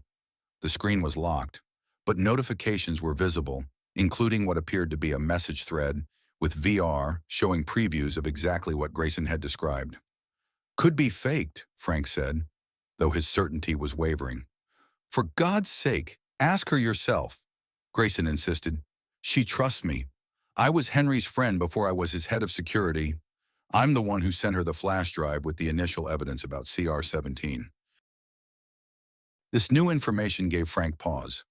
Vivian had mentioned an anonymous package, the catalyst for her investigation into her husband's death. If Grayson was telling the truth, he wasn't an enemy, but a potential ally. The diner's door burst open, the waitress appearing with a baseball bat in hand. What the hell is going on out here? I've called the police. The situation was deteriorating rapidly. Frank made a split-second decision, releasing Grayson but keeping his weapon. Get up. Slowly. We're going to have a conversation with Vivian. She'll decide if you're telling the truth. Grayson rose cautiously, rubbing his shoulder where Frank's hold had strained the joint. Fair enough, but we need to move now. If local police respond, Reynolds Foods will know your location within minutes. They've got people in law enforcement all through this region. Frank gestured toward the woods where Vivian had disappeared. After you. They moved quickly into the tree line, leaving the blaring truck behind. The waitress shouted after them, but her voice was soon swallowed by distance and the dense forest. Frank directed Grayson with the man's own weapon, following the subtle signs of Vivian's passage through the underbrush, broken twigs, displaced snow, the occasional footprint. They found her approximately 60 yards in, crouched behind a fallen log, a sharp rock clutched in her hand as an improvised weapon. Her eyes widened at the sight of Grayson, then narrowed in recognition. Mike, what are you doing here? Trying to keep you alive, he replied, raising his hands to show he was unarmed. Though your friend here has made that considerably more difficult. Frank kept the weapon trained on Grayson. He claims he's the one who sent you the flash drive about CR-17, says he's loyal to you, not the company. Vivian's expression shifted from wariness to cautious relief. Is that true? Mike, you sent the evidence. Grayson nodded grimly. Henry confided in me before the accident, showed me what he'd found, said he was planning to go public. I thought it was suicide corporate figuratively, maybe literally, but I respected his choice. When he died, he paused, genuine grief flickering across his features. I knew it wasn't an accident, but I couldn't prove it. Not immediately. Took me months to compile enough evidence without exposing myself. Why not come to me directly? Vivian asked.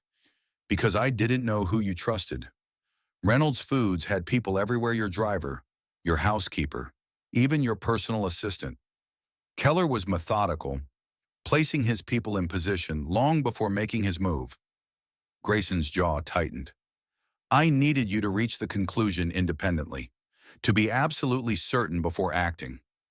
Frank watched this exchange carefully, noting the subtle shifts in Vivian's posture from defensive to receptive. She believed him. How did you find us? Frank asked, lowering the weapon slightly but not holstering it. I've been tracking Reynolds Foods security team movements, Grayson explained. When they suddenly focused resources on Portland, I knew Vivian must be making contact with someone here. The journalist? Brennan, he was the logical choice. I've been watching him for days, hoping he'd lead me to her.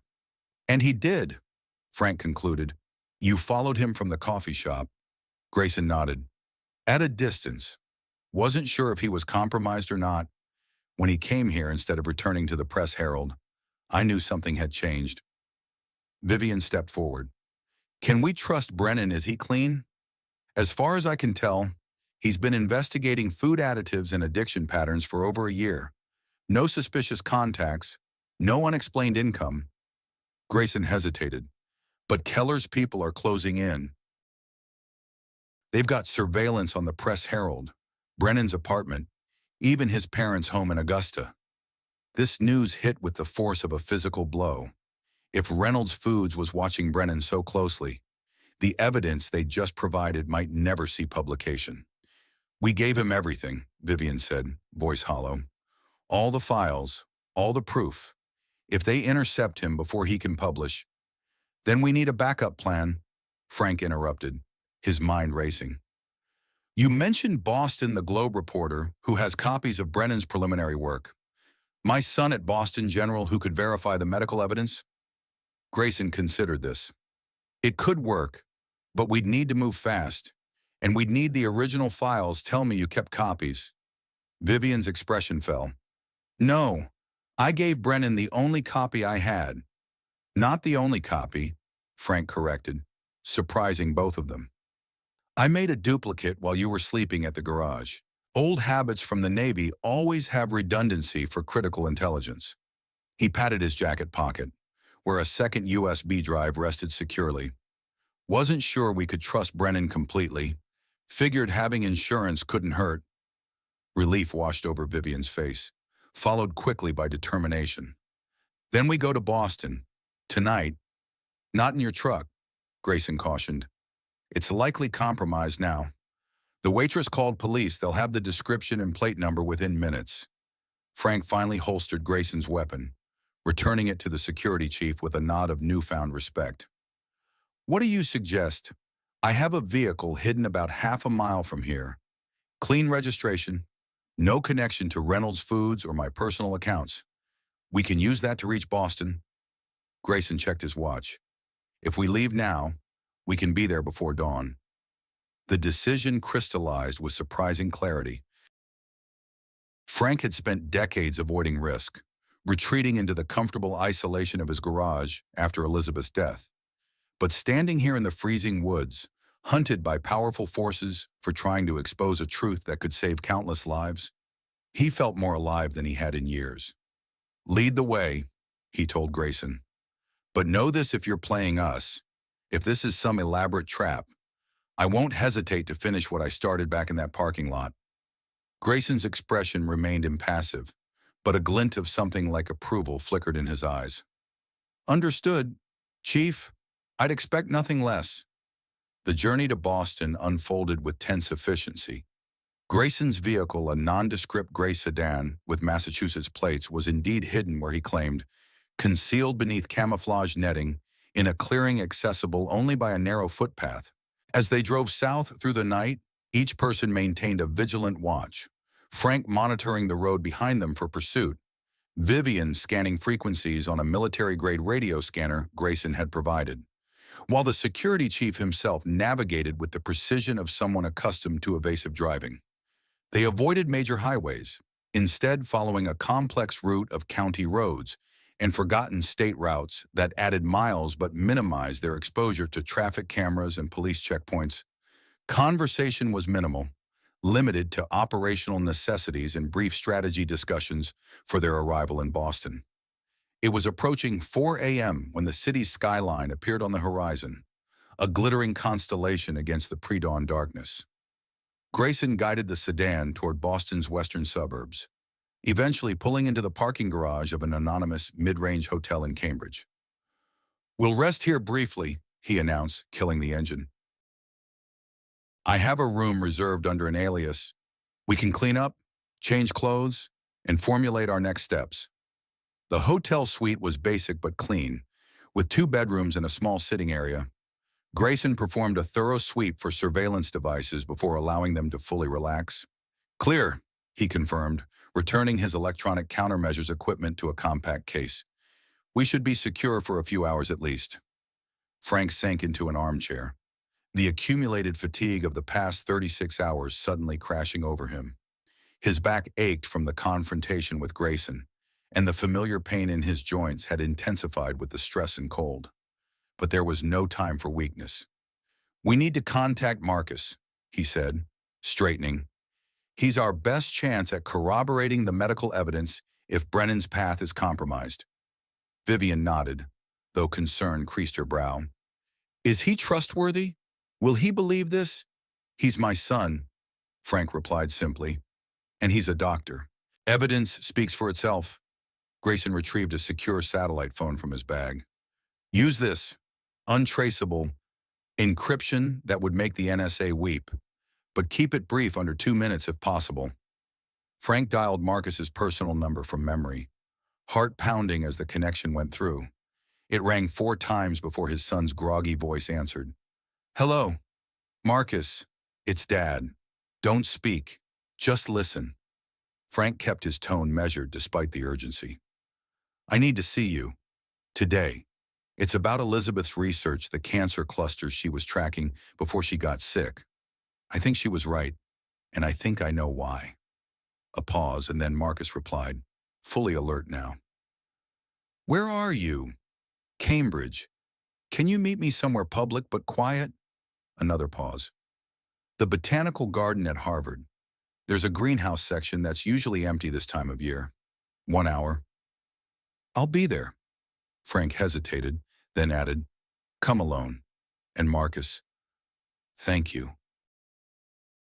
After disconnecting, Frank relayed the plan to the others. Grayson nodded approvingly. "Good location choice. Multiple exits. University security rather than city police.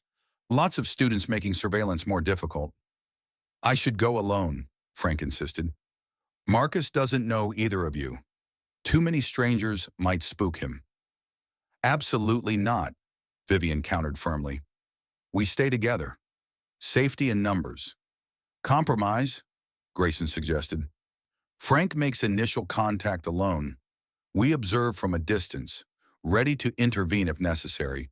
Once he establishes trust with his son, we approach." This plan satisfied everyone. While Frank showered and changed into fresh clothes Grayson had somehow procured in his size, Vivian prepared a concise briefing packet from the duplicated files, just enough evidence to convince Marcus without overwhelming him. "Your son," she said as they prepared to leave. "You mentioned Elizabeth was researching cancer clusters." Frank nodded, a familiar grief tightening his chest. Before her diagnosis, she was mapping unusual cancer rates in rural Maine communities, found patterns near food processing facilities, waste disposal sites. The medical establishment dismissed her work as amateur epidemiology, said the sample sizes were too small, the methodology flawed. But she kept going, Vivian guessed. "Always did," Frank confirmed, a sad smile touching his lips. "Stubborn as hell. When she got sick herself, it seemed like cruel irony, or maybe validation. She always wondered if her research sites had exposed her to something." The implication hung between them, unspoken but clear. Elizabeth's cancer might not have been random misfortune, but the direct result of the very corruption she was investigating, the same corruption they were now fighting to expose. "Frank," Vivian said softly, "if Reynolds Foods is connected to those cancer clusters, if CR17 or its precursors caused Elizabeth's illness, then this isn't just about addiction anymore." Frank finished for her, a cold resolve hardening in his voice. "It's about justice. For Elizabeth, for Henry and Emma, for everyone they've hurt." The Harvard Botanical Garden was a sanctuary of warmth and verdant life amid Boston's winter chill. Frank entered alone as planned, following the winding paths through tropical displays until he reached the desert greenhouse, a soaring glass structure filled with cacti and succulents from around the world. As Marcus had predicted, it was deserted at this early hour. His son was already waiting, standing beside a massive barrel cactus, hands shoved deep in the pockets of his wool overcoat. Marcus had Elizabeth's height and lean build, but Frank's strong jaw and penetrating gaze. At 38, he was a respected transplant surgeon at Boston General, his promising career the fulfillment of ambitions that had once caused so much tension between them. "Dad," Marcus stepped forward, concern evident in his expression. "What's going on your call?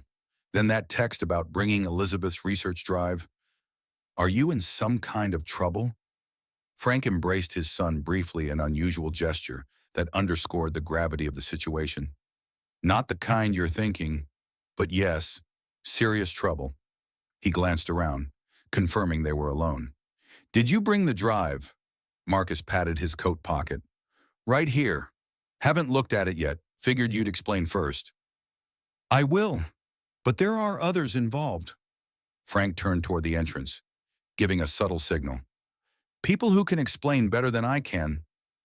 Vivian and Grayson emerged from where they'd been waiting, approaching with deliberate casualness that nonetheless radiated tension. Marcus stiffened, instinctively moving closer to his father. Who are they? He asked, voice low. Allies, Frank replied simply, and they're risking their lives to be here. The introductions were brief and functional. Marcus recognized Vivian's name immediately, the Reynolds Foods connection registering with the speed of an educated mind making unexpected connections. Reynolds Foods, he repeated, eyes widening. The additive study, Dr. Winters was just presenting preliminary findings last week at Grand Rounds. This revelation jolted through the group. What additive study? Vivian asked sharply. A toxicologist at Boston General has been tracking unusual neurological patterns in patients from certain geographic regions, Marcus explained, found correlations with consumption of specific processed food brands, mostly Reynolds Foods products, though the company wasn't named directly in the presentation for legal reasons. Frank and Vivian exchanged significant glances. Independent confirmation from a respected medical institution without any connection to their investigation. We need to meet this doctor, Frank said. Immediately. Marcus hesitated. Dad, what exactly are you involved in? You show up with the former CEO of Reynolds Foods and a man who looks like he kills people for a living. Sometimes, Grayson interjected calmly, only when necessary. And now you want me to introduce you to a colleague for unspecified reasons. Marcus ran a hand through his hair, a gesture so like Elizabeth that it made Frank's chest ache. I need context before I put someone else at risk. Frank nodded, acknowledging the legitimacy of his son's concerns. You're right. You deserve the full story. He turned to Vivian. Show him. For the next 20 minutes, in the humid warmth of the desert greenhouse, Vivian laid out the entire case CR17's development, its addictive properties, the deliberate targeting of vulnerable communities, the deaths of Henry and Emma Reynolds, the subsequent cover-up, and their desperate flight to ensure the truth became public. Marcus listened with increasing horror, his medical training allowing him to grasp the physiological implications more deeply than most would. When Vivian finished, he sat heavily on a nearby bench, visibly processing. This explains so much, he said finally. The patterns Dr. Winters couldn't account for addiction-like behaviors in patients with no history of substance abuse, withdrawal symptoms that didn't match known profiles. He looked up, meeting his father's gaze. And Mom's research. She was tracking unusual cancer rates in the same communities, wasn't she? Frank nodded grimly. Reynolds Foods has processing facilities in 3 of the 5 cluster zones she identified. Jesus, Marcus breathed. You think CR17 or its precursors caused her cancer? We don't know, Vivian admitted. The evidence doesn't explicitly connect CR17 to carcinogenic effects, but the company's willingness to ignore health consequences, to silence opposition, she left the implication hanging. Marcus stood abruptly. Decision made. Dr. Winters is presenting updated findings at 9 a.m. Internal review only, not public, but I can get you in as consultants if we move now. It's risky, Grayson cautioned. Reynolds Foods has people watching medical conferences, research presentations anywhere their products might be discussed. Then we'll be careful, Marcus replied with unexpected firmness. If this additive is doing what you claim, it's not just a corporate crime, it's a medical atrocity. I took an oath to do no harm. Standing aside when I could help expose this would violate everything I believe in. Frank felt a surge of pride so intense it nearly overwhelmed him. This was Elizabeth's son, through and through principled, resolute, unwavering when it mattered most. "Then let's move," he said simply. "Lead the way." Boston General Hospital's research wing was already bustling when they arrived. Physicians and scientists hurrying through sterile corridors with the focused energy of people whose work literally saved lives. Marcus guided them confidently, his attending surgeon's badge granting automatic respect and minimal questioning. "Conference room 3, he murmured as they approached a glass-walled meeting space where approximately 20 medical professionals were gathering. "Dr. Winters is the woman at the laptop, red hair, green blazer." Frank assessed the room with instinctive caution, noting exits, potential threats, defensive positions, old habits from military service that had never quite faded. "Too exposed," Grayson observed quietly. "Glass walls, multiple entry points, unknown attendees." "We don't have a choice," Vivian countered. "This could be the corroboration we need if Brennan's path fails." Marcus addressed their concerns directly. "These are doctors and researchers, not corporate spies. They're bound by medical ethics and patient confidentiality. If the evidence supports your claims, they'll be allies, not threats." Frank nodded, making his decision. "We proceed, but carefully. Marcus introduces us as independent researchers. We observe first, engage only if Dr. Winter's findings align with ours." The plan set, they entered the conference room, Marcus smoothly introducing them as consulting epidemiologists studying rural addiction patterns. Dr. Winters, a sharp-eyed woman in her 50s with the intense focus of a career scientist, acknowledged them with a professional nod before returning to her presentation preparations. They took seats near the back as the room filled with attendees. Frank cataloged each person automatically, mostly doctors, judging by their attire and bearing, a few research assistants furiously taking notes, one hospital administrator looking slightly bored. Nothing immediately suspicious. At precisely 9 a.m., Dr. Winters began her presentation, titled "Emerging Addiction Patterns in Non-Traditional Populations, a 5-Year Analysis." The content was technical, dense with medical terminology and statistical analyses, but the conclusions were unmistakable to those who knew what to listen for. "These addiction signatures don't match established profiles for known substances," Winters explained, gesturing to a complex neural mapping displayed on the screen.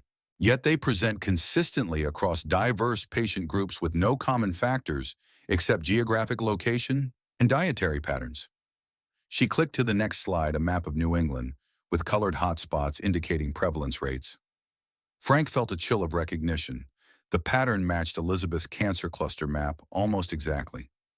Most concerning is the prevalence among populations traditionally at low risk for addiction: children, elderly patients, individuals with no family history or genetic predisposition. Winter's voice carried the controlled urgency of someone who understood the gravity of her findings. "And the onset is insidious. Patients report no euphoria, no recreational use, simply a mounting dependence on certain food products that triggers withdrawal-like symptoms when consumption ceases." Marcus leaned toward Frank, whispering, "She's describing CR17's effects perfectly, without even knowing what's causing it." The presentation continued, each slide adding another piece to a puzzle that Vivian and Frank already understood completely. When Dr. Winters opened the floor for questions, the room erupted with professional curiosity, colleagues probing methodology, suggesting alternative explanations, proposing further studies. Frank caught Vivian's eye, a silent question passing between them. She nodded slightly, and he raised his hand. "Dr. Winters," Frank began when acknowledged, "have you identified specific brands or products most strongly correlated with these addiction patterns?" The room quieted slightly, the question striking a different note than the technical inquiries that had preceded it. Winters hesitated, professional caution evident. "We've found statistically significant correlations with certain processed food lines. Yes, but without conclusive evidence of causation, naming specific companies would be premature and potentially litigious. Ah, but you have the data, Frank pressed gently. Consumption patterns mapped against addiction presentations. We do, she confirmed, curiosity now evident in her expression. Are you suggesting a particular line of inquiry, Mr. Harmon? And yes, I am. Frank stood slowly, aware that he was about to cross a threshold from which there would be no return. I believe the addictive agent you're detecting is a flavor enhancer designated CR17, developed and deployed by Reynolds Foods approximately 3 years ago, specifically targeting economically vulnerable communities. The room fell completely silent. Dr. Winters stared at him, professional composure momentarily shaken. That's a very specific claim, Mr. Harmon, one that would require extraordinary evidence. We have that evidence, Vivian interjected, rising to stand beside Frank. Internal documents, test results, distribution maps, financial records. Everything needed to confirm not just correlation, but deliberate causation.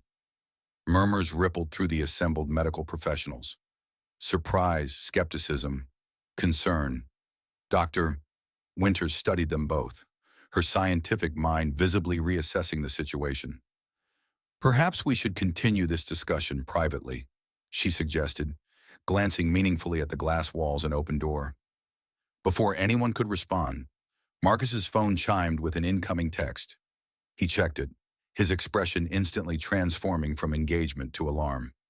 Security alert, he said quietly. Hospital-wide. They're looking for 3 individuals matching your descriptions. Armed response team deploying from the main entrance. Grayson was immediately on his feet. We need to move. Now! How did they find us? Vivian asked, gathering her belongings with practiced efficiency. Unknown, Grayson replied grimly. But if they've compromised hospital security, we're in hostile territory. Dr. Winters observed this exchange with rapidly dawning understanding. You're Vivian Reynolds, she said suddenly, recognition flashing across her features. I saw your photo in the business section last year. CEO of Reynolds Foods until my husband was murdered for discovering exactly what you've been researching, Vivian confirmed, her voice low but intense. Dr. Winters, everything you found, the addiction patterns, the geographic clustering, the product correlations, it's all deliberate. Engineered for profit with complete disregard for human cost. The toxicologist absorbed this, her scientific skepticism warring visibly with the compelling nature of what she was hearing. If what you're saying is true, it is, Frank interrupted. And people are dying to keep it hidden, including, possibly, my wife. The personal statement cut through remaining doubt. Winters made a swift decision, turning to address her colleagues. Continue the review without me. I need to examine some additional data points with our guests. To Frank and the others, she added, my private lab, basement level, restricted access. We can talk there. Marcus led them through a service corridor as Winters diverted the main group with professional aplomb. They descended via a seldom-used stairwell, emerging in the hospital's lower level where research laboratories hummed with expensive equipment and focused activity. Winters' lab was a self-contained unit at the corridor's end, accessible only by keycard and separated from neighboring spaces by solid walls rather than the glass partitions common elsewhere. Once inside, she secured the door and activated a privacy screen on the windows. You have 15 minutes before questions start, she said briskly. Show me what you have. Vivian produced the USB drive, which Winters promptly connected to a standalone computer isolated from the hospital network. As the files populated the screen, the scientist's expression shifted from professional interest to shock, then to cold fury as she comprehended what she was seeing. This is criminal, she said finally, scrolling through test results that explicitly documented CR17's addictive properties. They knew and proceeded anyway. Yes, Vivian confirmed, and they killed to keep it secret. Winters continued examining the files, her trained eye picking up nuances even Vivian had missed. These molecular structures, they're designed to mimic certain opioid compounds, but with delayed effect and cumulative impact. She looked up sharply. This isn't just negligence, it's intentional engineering of addiction. Exactly, Grayson confirmed. Reynolds Foods' new leadership saw it as market insurance customers who physically couldn't stop consuming their products. But the health implications extend beyond addiction. Winters noted, accessing a different file. These cellular studies show potential for long-term damage to liver function, neurological pathways, even DNA alteration with prolonged exposure. Frank stepped forward. DNA alteration, could that cause cancer? Winters studied the data carefully. It's possible. These results show mutagenic potential similar to known carcinogens, with sufficient exposure. She didn't finish the sentence, but her meaning was clear. Elizabeth's research, the cancer clusters, the timing of her own illness. Frank felt pieces locking into place with terrible clarity. We need to get this information public, Marcus said, breaking the heavy silence. Not just Brennan's newspaper story, but peer-reviewed medical journals, public health authorities, regulatory agencies. Agreed, Winters replied, already copying files to a secure drive. But first, we need to get you safely out of this building. If security is looking for you, they'll lock down all main exits soon. Grayson was checking his phone, expression darkening. Too late.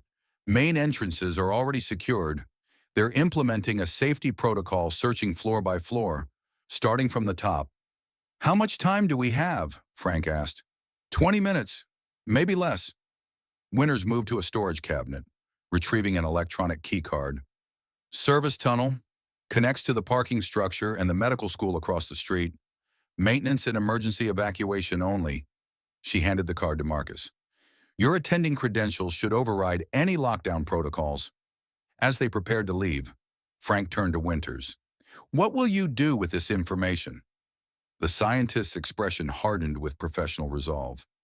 My job: document, verify, publish, alert the FDA and CDC, make sure the data can't be buried or discredited. She met his gaze directly. Your wife's work was she, Elizabeth Harmon, the independent epidemiologist who published on rural cancer clusters. Frank nodded, throat suddenly tight. I cited her research last year. Colleagues dismissed it because she lacked institutional backing, but her methodology was sound. Winters' expression softened momentarily. She was right, Mr. Harmon, and I'll make sure everyone knows it. The acknowledgement hit Frank with unexpected force validation of Elizabeth's work, recognition of her insights that the medical establishment had once dismissed. If nothing else came from this dangerous pursuit, that alone would have been enough. Thank you, he managed, emotion roughening his voice. Marcus led them out through a service entrance, Winters' key card granting access to a utilitarian tunnel system beneath the hospital complex. They moved swiftly through the concrete passages, footsteps echoing in the confined space. Where do we go from here? Vivian asked as they approached the tunnel's end. Brennan should be publishing soon, but if Reynolds Foods is already this close, we split up, Grayson decided. Different targets, different directions, makes us harder to track, increases odds of success. Frank nodded his agreement. Vivian goes with Marcus' medical credentials, provide some protection. I'll go with Grayson, create a diversion if needed. Dad, no, Marcus protested. You're not trained for this kind of situation. 20 years Navy, son, 3 tours in Vietnam. Frank's voice was calm but firm. I can handle myself. Before Marcus could argue further, Grayson's phone buzzed with an incoming message. He checked it, expression lightening for the first time in hours. It's done, he announced. Brennan published. The story is live on the Press Herald website as of 3 minutes ago. Boston Globe and New York Times picking it up now. Relief washed through the group like a physical force. Vivian sagged against the wall, eyes closing briefly. We did it, she whispered. Henry, we did it. But their victory was incomplete, as Frank quickly recognized, publishing is just the first step. Reynolds Foods will deny everything. Hire teams of lawyers, discredit witnesses, challenge evidence. We need to make sure this can't be buried. Dr. Winters is already working on the medical confirmation, Marcus pointed out, and I can coordinate with colleagues at other institutions, verify findings independently. That leaves the regulatory and legal fronts, Grayson noted. FDA, Justice Department, class action suits from affected communities. Frank's thoughts turned to Riverdale, to Joe Dempsey shivering in a hospital bed, to teenagers overdosing behind the high school, to Elizabeth's careful maps tracking cancer rates across rural Maine, to his garage, which he would likely never see again, at least not as its owner. I know where to start, he said, decision crystallizing. We go public, not just the evidence, us.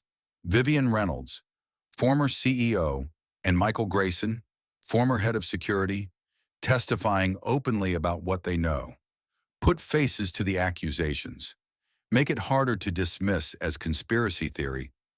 Vivian considered this, weighing the risks against potential impact. It would mean no going back, no quiet disappearance, no new identity.